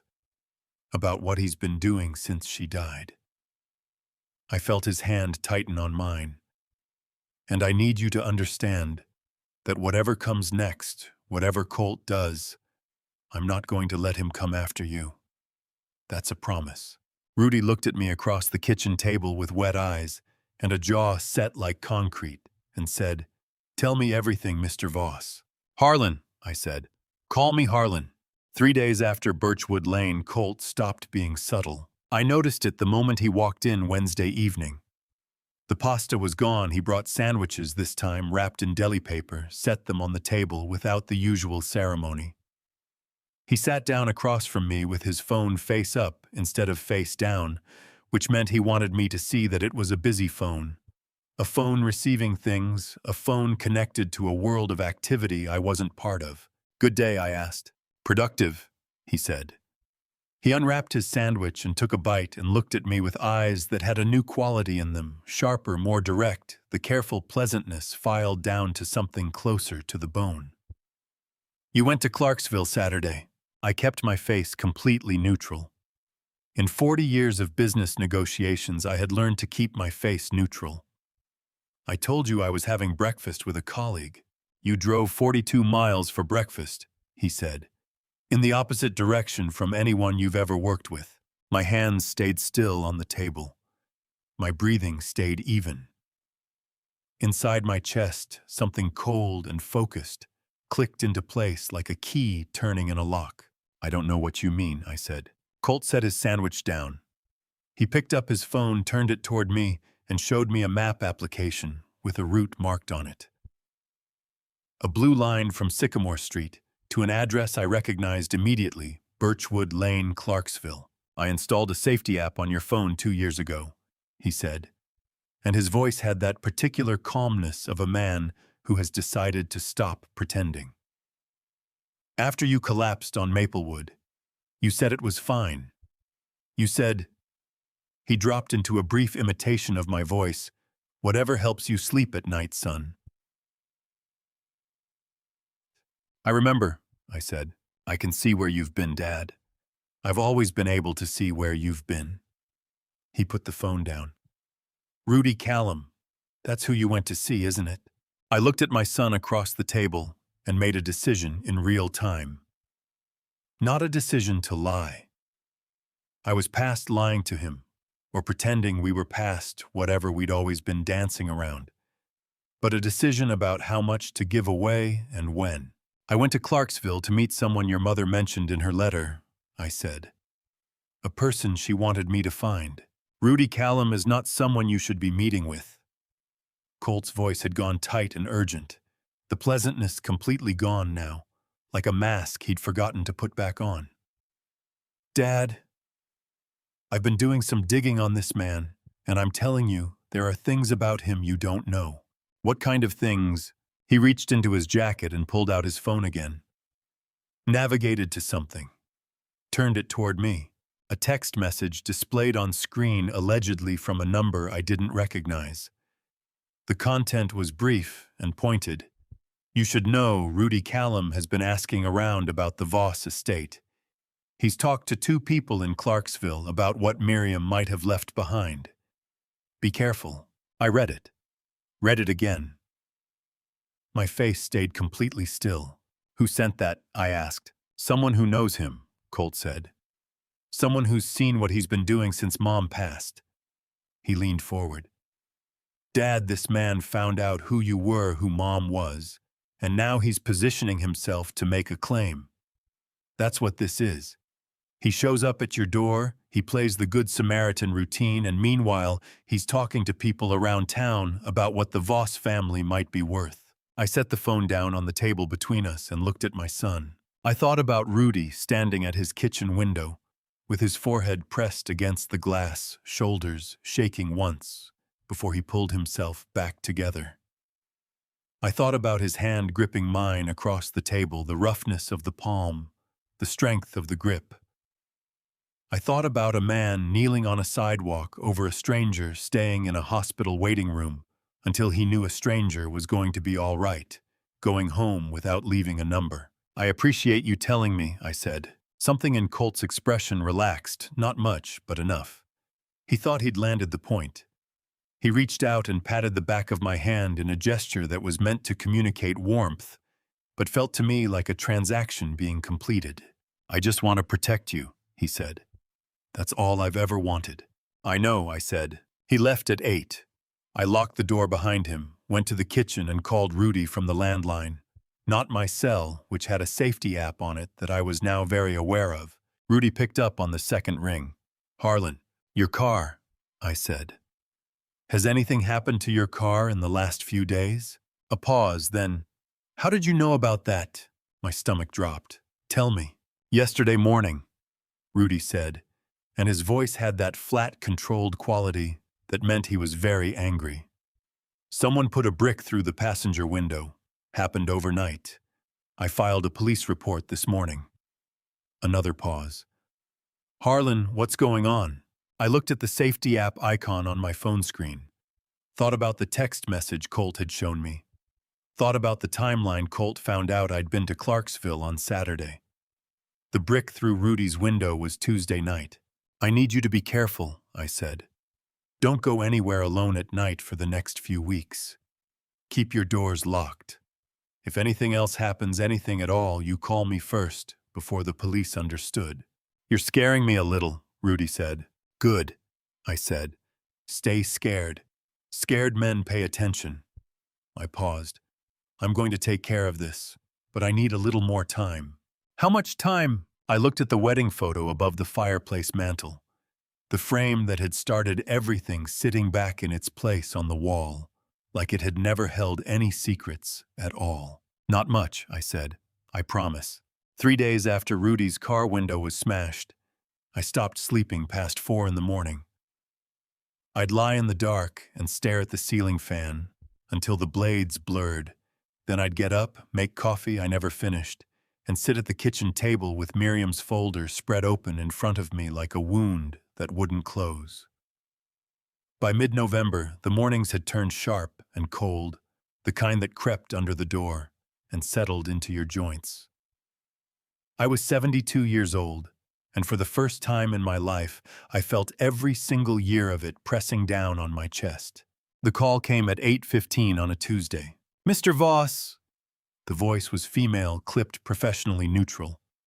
This is Sandra Briggs from the Office of the Public Guardian. I'm calling to confirm receipt of a petition for limited conservatorship filed on behalf of one Harlan Edmund Voss. The petitioner is listed as Colt Raymond Voss. We've scheduled a preliminary hearing for December 2nd. You'll be receiving formal notice by mail, but the petitioner's attorney requested we make a courtesy call. My hand clenched so hard around the phone that my knuckles ached. I'm sorry. I said, keeping my voice flat, and even the way Miriam used to tell me I sounded when I was truly furious. Could you repeat the petitioner's name? Colt Raymond Voss, she said, listed as your son. And what grounds does this petition cite? A pause, the shuffle of papers. Cognitive decline, difficulty managing financial affairs, and documented incidents of erratic behavior and unsupervised travel. Another pause. Sir, I'd strongly recommend you retain independent legal counsel before the December 2nd date. I thanked her. I set the phone down on the table so carefully it didn't make a sound. Then I pressed both fists flat against the wood and breathed through my nose until the red haze behind my eyes began to thin. Erratic behavior. Unsupervised travel. The GPS map Colt had shown me a week ago, the red dot crawling from my driveway to Rudy's address on Birchwood Lane. He had been tracking me the whole time, and now he was using it as evidence. I called Desmond before the coffee finished brewing. He filed, I said the moment Desmond picked up. Conservatorship, December 2nd. How long ago did you get the call? 11 minutes. Good. That means he filed within the last 48 hours. Harlan, I need you to listen to me very carefully. Desmond's voice dropped slow and deliberate, the way it got when the news was bad but manageable. A conservatorship petition is not a verdict. He has to prove incapacity in front of a judge, but he will come prepared. He will have a doctor's assessment, probably from your own physician, if Colt had access to your medical history. My stomach dropped. Dr. Halliwell, has Colt ever accompanied you to an appointment? Twice, I said, and the word tasted bitter. Last spring. He said he wanted to be there in case I forgot something. Then he may have spoken to Halliwell privately after those visits. We'll need to counter that with an independent neuropsychological evaluation. I know a Dr. Patricia Rowe over in Clarksville. She's testified for the defense in competency hearings before she's fast and she's thorough. A beat of quiet, the sound of Desmond's chair creaking. I also need you to tell me everything you've touched, moved, or signed in the last 30 days. He brought a power of attorney for me to sign about 10 days ago. I said, my voice going tight. I told him I'd have you review it first. He took it back. He took it back, Desmond repeated slowly. Harlan, is there any chance he presented a second document? Something shorter, maybe just a single page, and you signed it, thinking it was something routine. A receipt, a medical release, anything. The blood drained straight out of my face. I gripped the edge of the table.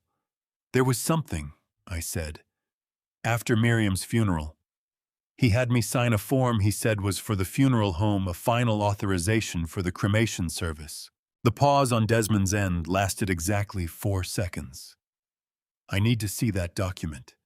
Can you find a copy? He kept the original. He said he'd file it. Then we subpoena the funeral home and Colt's attorney for all documents bearing your signature dated from September 15th onward. Desmond's voice was steady, but I could hear the controlled urgency underneath it. Harlan. He may have embedded a broader authorization inside a routine form. It's an old trick, and it holds up surprisingly well when the signer is grieving. My throat constricted so hard I had to force the next words out. He used Miriam's funeral to do it. We don't know that yet. But we have to act as if he did. A firm exhale. Get to my office by noon. Bring everything you have, the original letter, the folder from Miriam, any documents Colt left in the house. And Harlan. Yeah, don't let him in this front door tonight. I hung up. I stood in the middle of my own kitchen.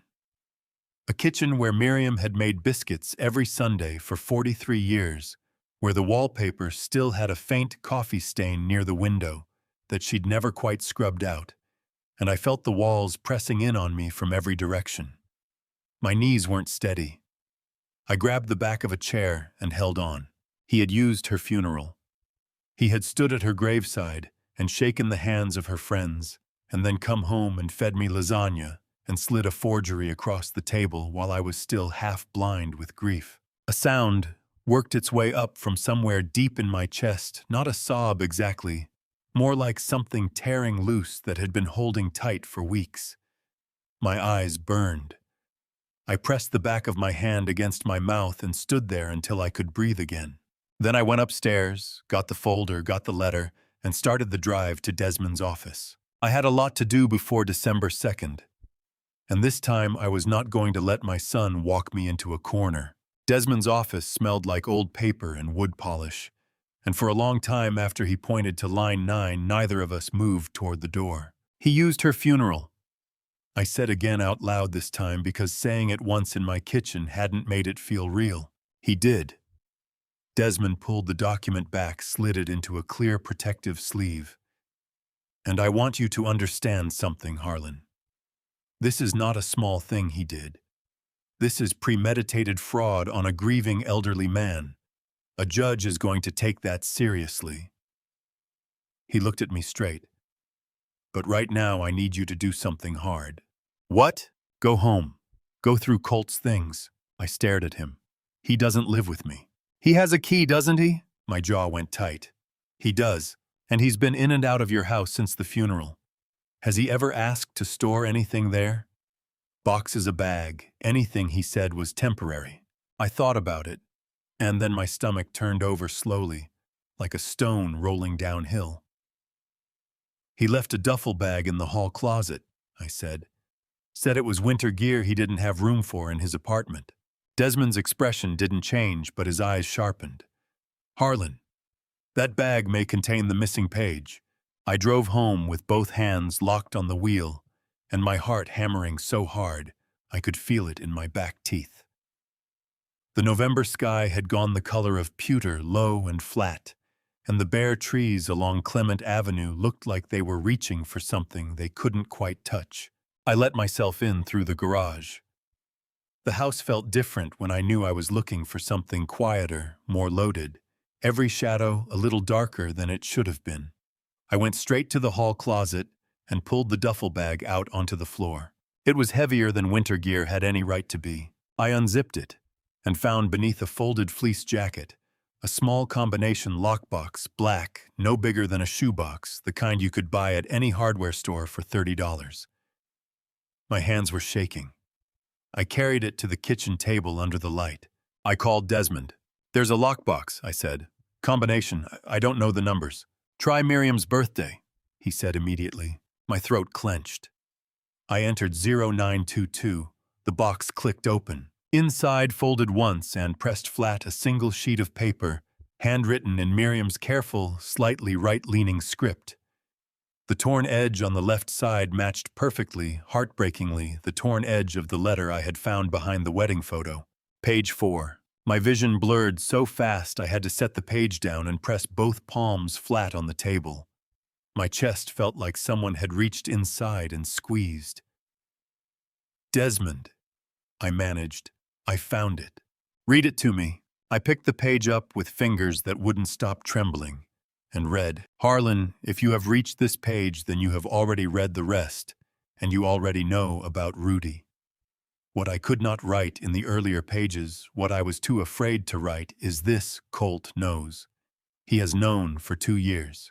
I found a printed copy of Rudy's birth record in Colt's desk drawer in February of 2023, and when I asked him about it, he looked at me the way he has looked at me since he was a teenager, when he wants something and believes he will get it. He told me to forget what I had seen. He told me that if I went to you, he would make sure you never believed a word I said. I am sorry, my love. I was a coward. I was afraid. But I could not leave this world without giving you the tools to protect what is yours and what is Rudy's. Do not let Colt take it. Promise me. I couldn't read the last line aloud. My voice had dissolved somewhere in the middle of that paragraph. I pressed the back of my wrist against my eyes and held the page against my chest until my breathing steadied. Harlan, Desmond's voice was careful. Are you all right? No, I said honestly. But I will be. I set the page down and looked at it. She was afraid of her own son for 2 years. She carried that alone for 2 years, and she didn't say a word. She found a way to tell you Desmond said quietly. The letter, the lockbox, using his own hiding place against him. She gave you everything she could. He stole it from her, I said, and my voice came out harder than I expected, not cracked, not wavering, just hard and cold and absolute. He stole it from her, and he sat in my house and had dinner with me and watched me grieve, and he never said one word. Harlan. A pause. I need you to photograph that page, the lockbox, and the duffel bag exactly as you found them before you touch anything else. Then I need you to bring all of it here. We file a motion tomorrow morning. With this and the forged funeral authorization, we're looking at petition dismissal, potentially criminal fraud charges, and full reversal of any document he had you sign. I took the photographs. My hands had stopped shaking by then, not because I felt better, but because I had moved past the part of grief that shakes you and into the part that makes you steady and cold and absolutely certain. When I was done, I stood over the open lockbox and thought about Miriam, not the Miriam in the hospital bed, not the Miriam at the end, but the Miriam who used to sit at this very table on Sunday mornings with a cup of coffee and the crossword, who used to hum without realizing she was doing it, who had been carrying a secret so heavy it must have bent her spine. She had been afraid. She had made mistakes. But in the end, she had trusted me enough to leave me a roadmap. I see you, Miriam, I said out loud to the empty kitchen. I'm finishing it. I picked up the lockbox, tucked page 4 carefully into Miriam's folder, and walked out to my car. Colt was about to find out that his father had been paying attention all along. Desmond filed the counter motion at 9:17 the next morning. I know the exact time because I was sitting in his waiting room when his paralegal walked out and handed me a copy of the stamped filing, and the clock above the reception desk read 9:17. I held that stack of papers in both hands and felt something I hadn't felt since before Miriam died, a hard, clean sense of direction. Not hope exactly. Something steadier than hope. Purpose. He'll know by noon, Desmond told me when I stepped into his office. He was already in his jacket, a man who looked like he had been waiting for a fight for a long time and was privately glad it had finally arrived. His attorney gets notice the moment the court clerk logs it. I've included the forged funeral authorization, page 4, the lockbox photographs, and a sworn affidavit from you about the GPS tracking. I've also filed a motion to compel production of all documents bearing your signature from the last 6 months. And the conservatorship petition, I asked, stays on the docket for December 2nd, but now we walk in with a counterfiling and evidence of fraud. He leaned forward across the desk. Harlan, I want to be honest with you. Judges do not like discovering that a petitioner buried a forged authorization inside a funeral home document. That is not a clerical error. That is not an oversight. That is calculated deception against a grieving man, and it goes to the core of Colt's credibility as a petitioner. My jaw tightened. Good, I said. Let it. I drove home just before noon. The sky had gone the pale, washed-out gray of late November, and the neighborhood was quiet, the kind of quiet that feels like it's holding its breath. I had barely gotten my coat off when headlights swung across the front window. Colt's car. He was out of it before the engine had finished cooling, moving fast up the front walk, and I watched him through the side light glass beside the door, watched the set of his shoulders, the rigid line of his jaw, and I thought he knows. The notice had gone to his attorney. His attorney had called him, and now he was here. I opened the door before he could knock. Dad. His voice was tight and controlled, but his eyes were doing something I hadn't seen from him in years, darting restless, scanning my face the way they used to when he was 16 and had broken something and was trying to calculate how much I already knew. We need to talk. Come in, I said. He stepped inside and I closed the door and turned to face him. I had spent the drive home deciding exactly how I was going to handle this moment, and what I had decided was I was not going to raise my voice. I was not going to give him the argument he was expecting. I was going to let him talk first and listen to every word. I got a call from my attorney. Colt started moving into the living room, picking up speed the way he always did when he was nervous, and trying to hide it behind momentum. He says you filed a counter motion.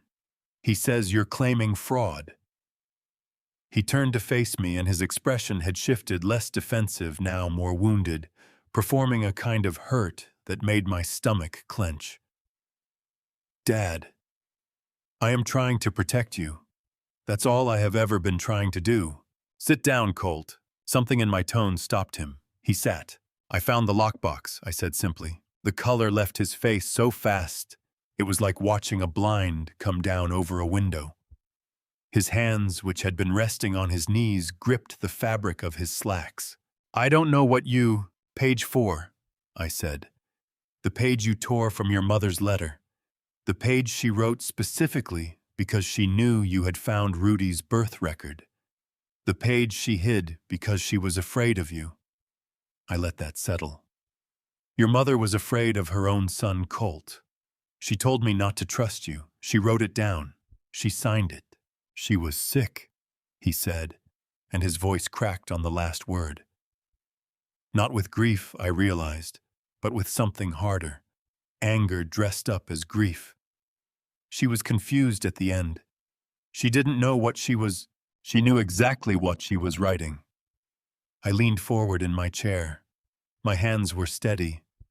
I made sure he could see that. She used your combination, your lockbox. She knew you would hide the page there because she knew how you think. She's been watching you for 2 years, Colt.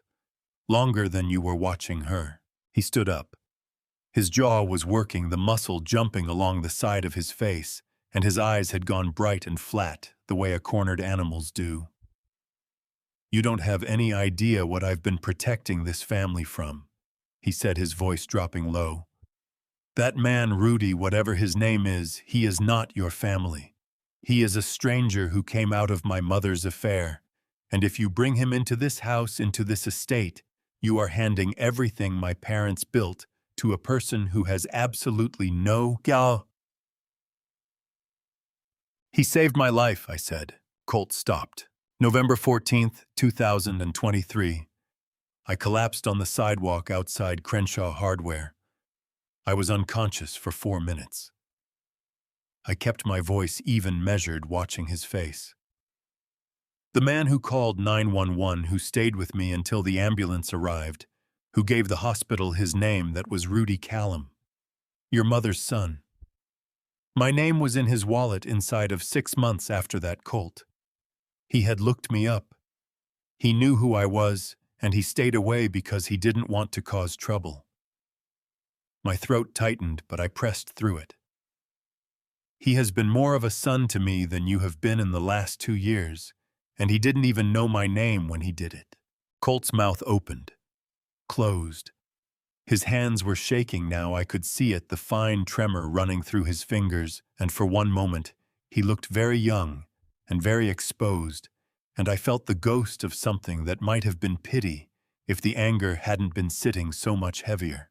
I want you to leave, I said. I want you to call your attorney and tell him to cooperate fully with Desmond's discovery request. And I want you to understand something, Colt. I am not doing this to punish you. I am doing this because your mother asked me to, and it is the last thing she will ever ask of me, and I intend to honor it. He left without another word. I heard his car back down the driveway too fast, the tires catching on the curb, and then nothing. I sat in the armchair for a long time after that. The house ticked and settled around me the way old houses do. My chest ached with the deep, bruised ache of something that had needed to happen for a very long time. She knew I kept thinking. She knew him, and she loved him anyway, and in the end, she chose the truth. The courthouse on Fillmore Street had a smell that I remembered from the one time I'd served on a jury back in 1994, industrial floor wax and recycled air, and the faint metallic undertone of fluorescent lighting. It hadn't changed. Neither had the feeling of walking down that hallway with important papers under your arm and the knowledge that what happened in the next hour was going to matter for a very long time. Desmond walked beside me, his briefcase in one hand, coffee in the other, moving with the unhurried confidence of a man who had been in this building hundreds of times and was not impressed by any of it. I was grateful for that. My own legs felt reasonably steady, but my heart was doing something complicated behind my ribs, not racing exactly, more like a slow, heavy thudding, each beat landing with the weight of everything that had led to this morning. "Remember," Desmond said quietly, as we pushed through the heavy wooden doors into the courtroom gallery, "you don't speak unless Judge Calloway addresses you directly. I do the talking." "Understood," I said. Colt was already seated at the petitioner's table, with his attorney, a trim man in a dark suit, whose name I had learned was Mitchell Farrow.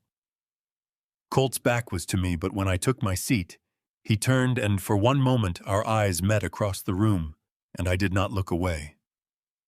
I held his gaze until he was the one who turned back to his table and busied himself with a stack of papers. My jaw was tight. My hands were folded in my lap, and I kept them there, pressing one thumb into the opposite palm, steady and slow. Judge Calloway came in at 9:05. She was a compact woman in her late 50s with close-cropped silver hair and a manner that reminded me immediately of my high school principal, someone who had heard every excuse ever invented and was entirely immune to all of them. "We're here on a petition for limited conservatorship of the person and estate of Harlan Edmund Voss," she said, settling her reading glasses on her nose. "I have reviewed the petition and the counterfiling, and I want to address the counterfiling first because it raises concerns that I am not willing to table." She looked at Farrow over the rim of her glasses. "Counselor, your client is the petitioner.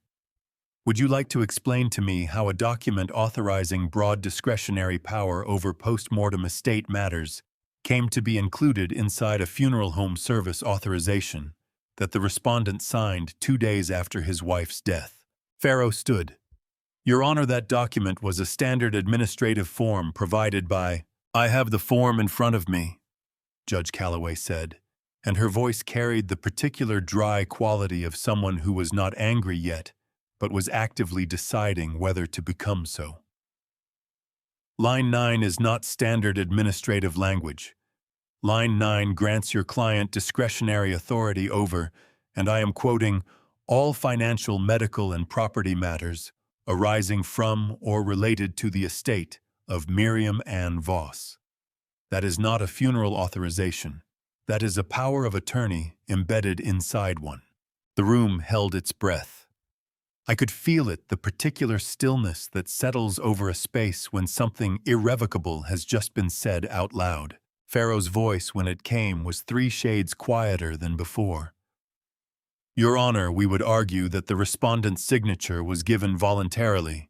The respondent signed this document 2 days after his wife's cremation," she said, "while he was grieving, without independent legal counsel present, while being presented with a stack of papers framed as routine funeral paperwork." She set the document down. "Counselor, that is not voluntary consent in any meaningful sense of the term." Desmond rose beside me. "Your Honor, the respondent also wishes to submit into evidence a handwritten letter, page 4 of which was removed from the respondent's home and hidden in a locked container belonging to the petitioner. The letter was written by Miriam Ann Voss prior to her death and names the petitioner directly as a source of coercion and fear." Judge Calloway extended her hand without a word, and Desmond walked the evidence to the clerk. I watched Colt's shoulders during that walk. I watched them rise with one sharp inhale and then drop and stay very still, the way a person's shoulders drop when they've been holding a position for too long and can't hold it anymore. His hand moved to the table in front of him, fingers spreading flat against the surface. And I thought about Miriam, about the February morning in 2023, when she had found a copy of Rudy's birth record in her son's desk and looked up into his face and been told to forget what she had seen. She had been afraid for 2 years. She had carried it alone. My eyes burned. I pressed my thumb harder into my palm and held on. Judge Calloway read page 4. She read it twice, I counted. When she set it down, she pulled her glasses off and looked at Colt directly for the first time since the hearing had begun. "Mr. Voss," she said, "I'm going to give you an opportunity to speak. Before you do, I want you to understand that I have been on this bench for 14 years, and in that time I have developed a reasonably good instinct for when a petition has been filed in good faith and when it has been filed as an instrument of control." A pause that landed like a stone. "This is your opportunity." Colt stood. His face had gone the gray-white of old ash. His voice, when it came, was barely a voice at all, thin stripped of every layer of performance, just the raw sound underneath. "I was trying to protect the estate," he said. "I was trying to make sure that a stranger couldn't come in and—" "The stranger you are referring to," Desmond said, rising smoothly, "is the respondent's biological stepson, whose identity was concealed from Mr. Voss by the petitioner, and who I would note was the individual who called emergency services and remained with Mr. Voss during a medical emergency in November of 2023, at no personal benefit to himself." Colt's throat moved. His eyes cut to me, and what I saw in them in that moment was not defiance. It was not calculation. It was something I hadn't expected. It looked almost like loss. But I had spent too many evenings in his company, since Miriam's funeral, eating dinner at this table, and answering his questions, and signing his papers to let that look unravel me now. "The petition for conservatorship is dismissed," Judge Calloway said. "I'm referring the fraudulent document to the district attorney's office for review. Respondents' counsel, I'd like to schedule a follow-up hearing regarding the estate documents. December 16th, 9 a.m. She gathered her papers. "We're adjourned."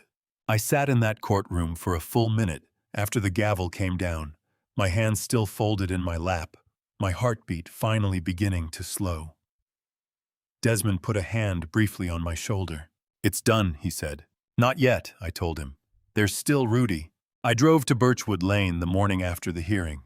The December air had a bite that felt personal, sharp, clean, unforgiving. The kind of cold that strips everything down to what's actually there. I drove with both hands on the wheel and Miriam's folder on the passenger seat the way I used to carry her purse when her hands were full. Rudy's truck was in the driveway. A blue tarp covered the rear window, the one Colt had smashed 3 weeks ago. Something about that small, patient repair made my chest constrict in a way I hadn't expected. He opened the door in a work shirt with sleeves rolled to the elbows, joint compound, smeared along one forearm, the careful expression of a man who had been expecting this visit, but wasn't sure yet what shape it would take. "Mr. Voss," he said. "Harlan," I told him. "Please." The kitchen smelled like coffee and sawdust. He poured me a cup without asking, and set it between us the way people do when they want their hands to have something useful to do. I wrapped both palms around the mug and looked at him. This man who had his mother's coloring, her habit of pressing his lips together when thinking hard, her exact way of tilting his head left before asking a question. I opened Miriam's folder and placed page 4 on top. "Your mother wrote this 3 months before she died. She hid it because she knew Colt would destroy it." I watched his fingers curve around the page carefully, the way you'd hold something very old and fragile. "Read it." He read it. His face changed the way a sky changes when weather is coming gradually, then all at once. When he reached the last line, "Do not let Colt take it. Promise me," his hand dropped to the table, the page pressed flat under his palm. "She was afraid of him," Rudy said, his voice scraped down to the grain. "She sat across from me in that diner and asked if I was happy while she was going home to a son who was threatening her." "Yes," I said. "She was." A sound escaped him, low and involuntary pressure, finding a crack. He pressed his knuckles against his mouth, shoulders shaking with the effort of holding himself together. I didn't look away. I let him feel it because it deserved to be felt. I told her my life was good, he said, quieter now. I had my work, my house enough. I didn't know she was my mother. His eyes were red at the rims and very bright. She knew the whole time. She'd been following your life for years, through Desmond, the adoption registry. I paused. She knew about your dog. Rudy stared at me. Biscuit? Desmond's file had a photograph. His eyes flooded. She took a photograph of my dog, he said. She took a photograph of her son's dog, I said. He pressed both hands over his face and shook, not violently, but with the deep, quiet release of someone setting down a weight they hadn't known the full measure of until this moment. I reached across and held his forearm and didn't let go. When he lowered his hands, his face was wet, but his eyes were clearer. There's more, I said, about your biological father, Glenn Merritt. I slid the photograph across a man in his late 20s, broad shoulders, wide, easy grin squinting into summer sunlight. He was my closest friend for 17 years. I didn't know about him and Miriam until I found her letter. Rudy held the photograph at arm's length, then brought it closer. His chin trembled. He looks like me, he whispered. Around the jaw, I said, and the way he holds his shoulders. He set the photograph down carefully. Do you know where he is? Not yet, but Desmond is working on it. I leaned forward. There's one more thing. About money. He looked up. Your mother opened an account in '99. Monthly deposits for 22 years, small amounts, cash, nothing unusual. $237,000. Already transferred into a trust in your name. Colt never had access to a single dollar of it. Rudy's face crumpled, not with sadness, but with the overwhelming impact of being loved in a way you didn't know existed until the moment you found out. His eyes flooded. His whole body shook with the quiet devastation of a man who had spent his life believing he hadn't been wanted, now learning his mother had been counting dollars into an envelope every month for 22 years just to reach him. She never forgot me, he said, his voice completely broken. All that time, she never forgot me. Never, I said. Not for a single day. 2 weeks after the December 2nd hearing, Desmond's conference room felt different. The afternoon light came through the west-facing blinds in long, diagonal bars, cutting across 3 open folders on the table between us. December 16th. We'd spent the morning in Judge Calloway's courtroom watching Colt's fraudulent authorization voided in writing. Now the quieter work remained. The trust your mother established is already liquid, Desmond said, glancing at Rudy. $237,000 accessible this morning. Taunton Trust passed outside of probate. Colt never had legal access to it regardless of what he manufactured. Rudy's hands were flat on the table. He'd worn his good shirt, pressed collar, the deliberate effort of a man who understood the weight of the day. And the main estate? Miriam's will was amended in August, 2 months before her death. Desmond turned a page. She named you as a beneficiary under your full legal name, Rudy James Callum. He paused. In the earlier version, the bequest was listed under a description. She changed it specifically to your name. I believe she wanted no ambiguity. Rudy's eyes went wide, then immediately wet. He pressed one fist against the table and looked at the ceiling jaw, working hard against a tide larger than he'd prepared for. She put my actual name, he said, his voice cracking clean down the middle. She did, Desmond said, gentler than I'd ever heard him. Rudy covered his face with both hands. A sound came out of him, rough and unguarded, the sound of a man who had been strong so long that the moment he was allowed to stop, everything released at once. I put my hand on his back and kept it there. Take your time, I said. I'm fine, he managed. You don't have to be fine today, I told him. There's no requirement. He lowered his hands, face raw and open. Sorry, he said. Don't be, Desmond and I said at exactly the same moment. Something loosened in Rudy's expression, not quite a smile, but the shape just before one. We spent the next 40 minutes working through documents. He asked careful, specific questions, investment accounts, Property, maintenance, joint trusteeship. Watching him, I thought of Miriam at the kitchen table on Sunday mornings, reading every line before she signed anything. He had her mind. The same methodical, unhurried intelligence. When the last folder closed, Rudy looked at me. "Can I ask you something?" "Go ahead, Colt." He said the name carefully. "Do you think any part of what he did came from fear, not just greed, actual fear?" I pressed my thumb into my palm. He found out his mother had another child and decided to use it instead of telling me. Fear doesn't make that choice. You still make it yourself. Rudy nodded slowly. "That's what I thought. But I failed him somewhere too," I said. "I don't know where. But a man who loves his family the way I believed I did shouldn't end up with a son hiding lockboxes in a hall closet." "Harlan!" His voice was firm. "That is not your failure." "No," I agreed, "but I'm allowed to grieve it." Desmond slid the final document across. Last signature. Estate Amendment, Rudy James Callum, co-trustee. I picked up the pen. My hand was steady. I signed, set it down, and looked at the man across from me. The man who had driven a stranger to the hospital without asking for anything, who had kept his distance out of decency, who had sat in a diner with his mother without knowing it, and told her honestly that his life was good. "I didn't lose a son," I said. "I finally learned which one never deserved the name." Rudy reached across and took my hand in both of his firm, warm absolute. The grip of a man not letting go. "Thank you," he said, "for finishing what she started." I felt Miriam in the room, then quietly present the way she always was in moments she didn't want to interrupt. "I finished it," I told her. "I promised you, and I finished it."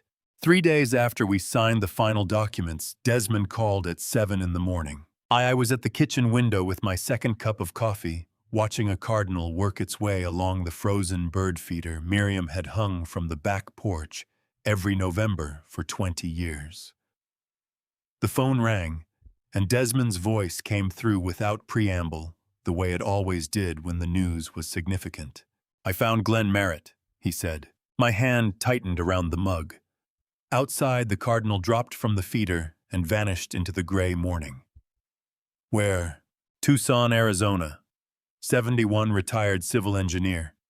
He's been there since 2004. A pause. "He never married. No children on record." I set the mug down because my hand wasn't entirely steady. No children on record. And yet, does he know about Rudy? That I can't tell you. But in 1974, Glenn Merritt filed a voluntary statement with the Cook County Adoption Registry. He'd fathered a child, placed for adoption, and wanted to be contacted if that child ever came looking. Desmond's voice was careful. The statement was never activated. Rudy never filed from his end. The air left my lungs slowly. I pressed one hand flat against the counter. "He's been waiting," I said. 51 years, Desmond said. He filed that statement, and then he waited. I called Rudy before 9.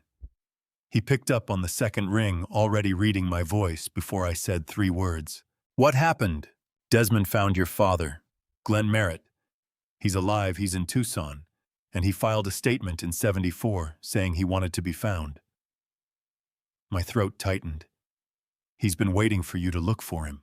4 seconds of breathing, slow and deliberate, the breathing of a man forcing himself upright against a wind that had just hit him full in the chest. "He wanted to be found," Rudy said, his voice rough and low. "He wanted to be found," I confirmed. Then unsteadily, "I didn't know to look."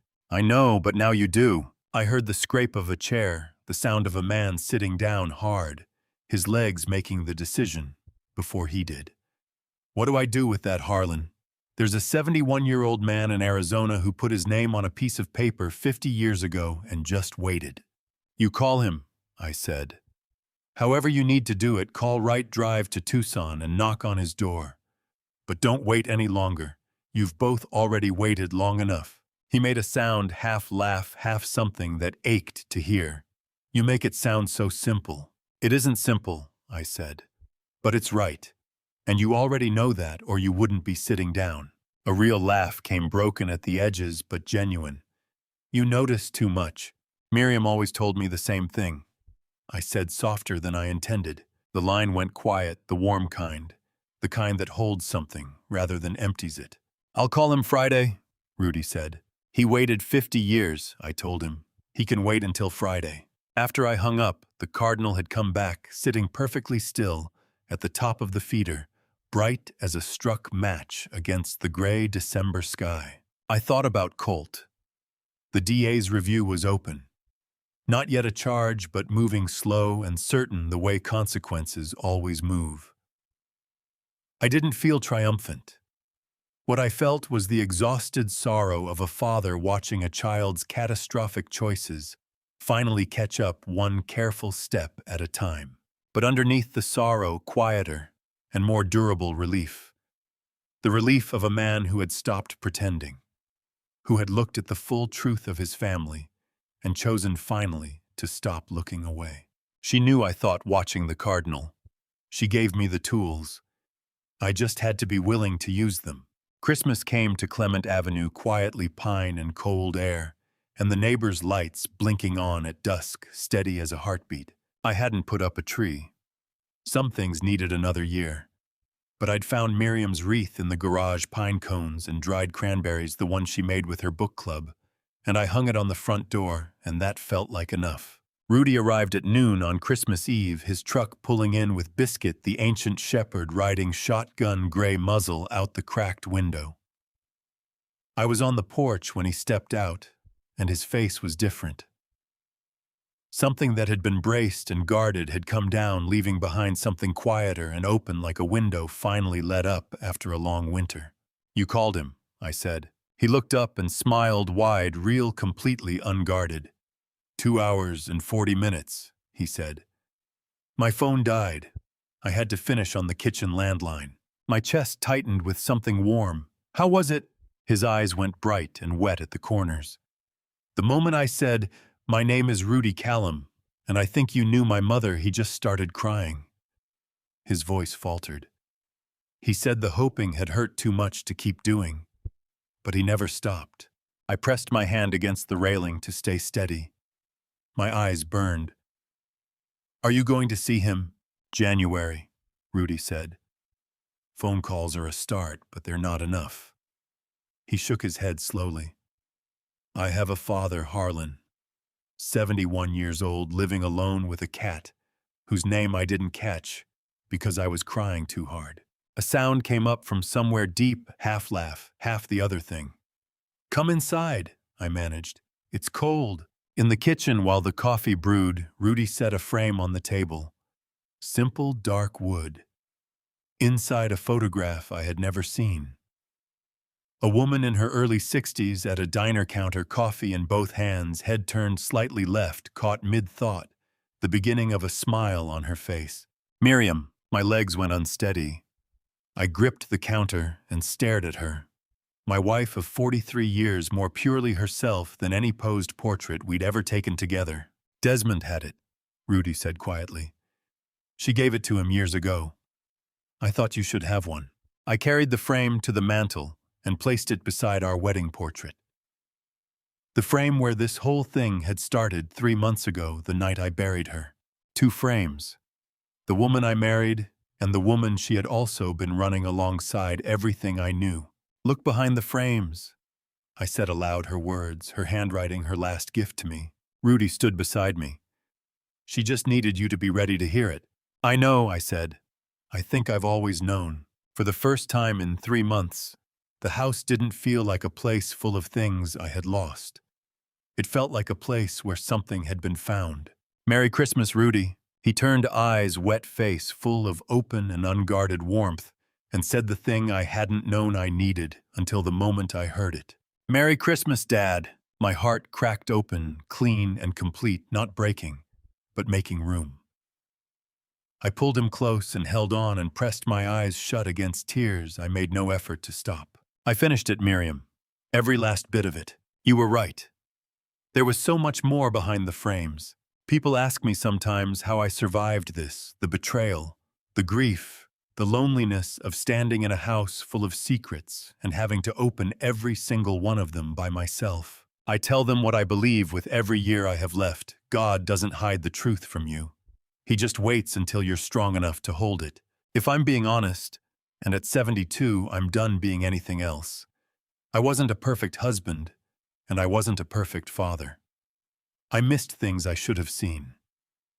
I trusted the wrong person for too long because it was easier than asking hard questions. Don't be like me. Don't wait for a hidden letter behind a wedding frame to start paying attention to the people who are actually showing up for you. Look at who stays. Look at who saves you without asking for anything in return. That's where your real family lives. A son isn't a name on a birth certificate. A family isn't just the people who share your blood. It's the people who choose you quietly, consistently, without applause. That's the family story. I didn't know I was living until Miriam made sure I couldn't look away from it. And I think that's the most important family story any of us will ever tell, not the one we planned, but the one that was true all along, waiting behind the frame. These are the grandpa stories I carry now, not with shame, but with the hard-won peace of a man who finally finished what his wife started. I hope one grandpa stories or two of them land somewhere useful in your chest. If any part of this story touched you, if it made you think of your own family, your own secrets, your own hidden letters, leave a comment below. Share it with someone who needs to hear it. And if you want more grandpa stories like this one, subscribe and stay close because I'm just getting started. Thank you truly for staying until the very end. It means more than you know. One more thing before you go, the stories ahead contain some fictional elements crafted purely for reflection and to carry a deeper truth. If that's not what you're looking for today, no hard feelings at all. Step away, find what feeds your soul, and come back when you're ready. The door stays open.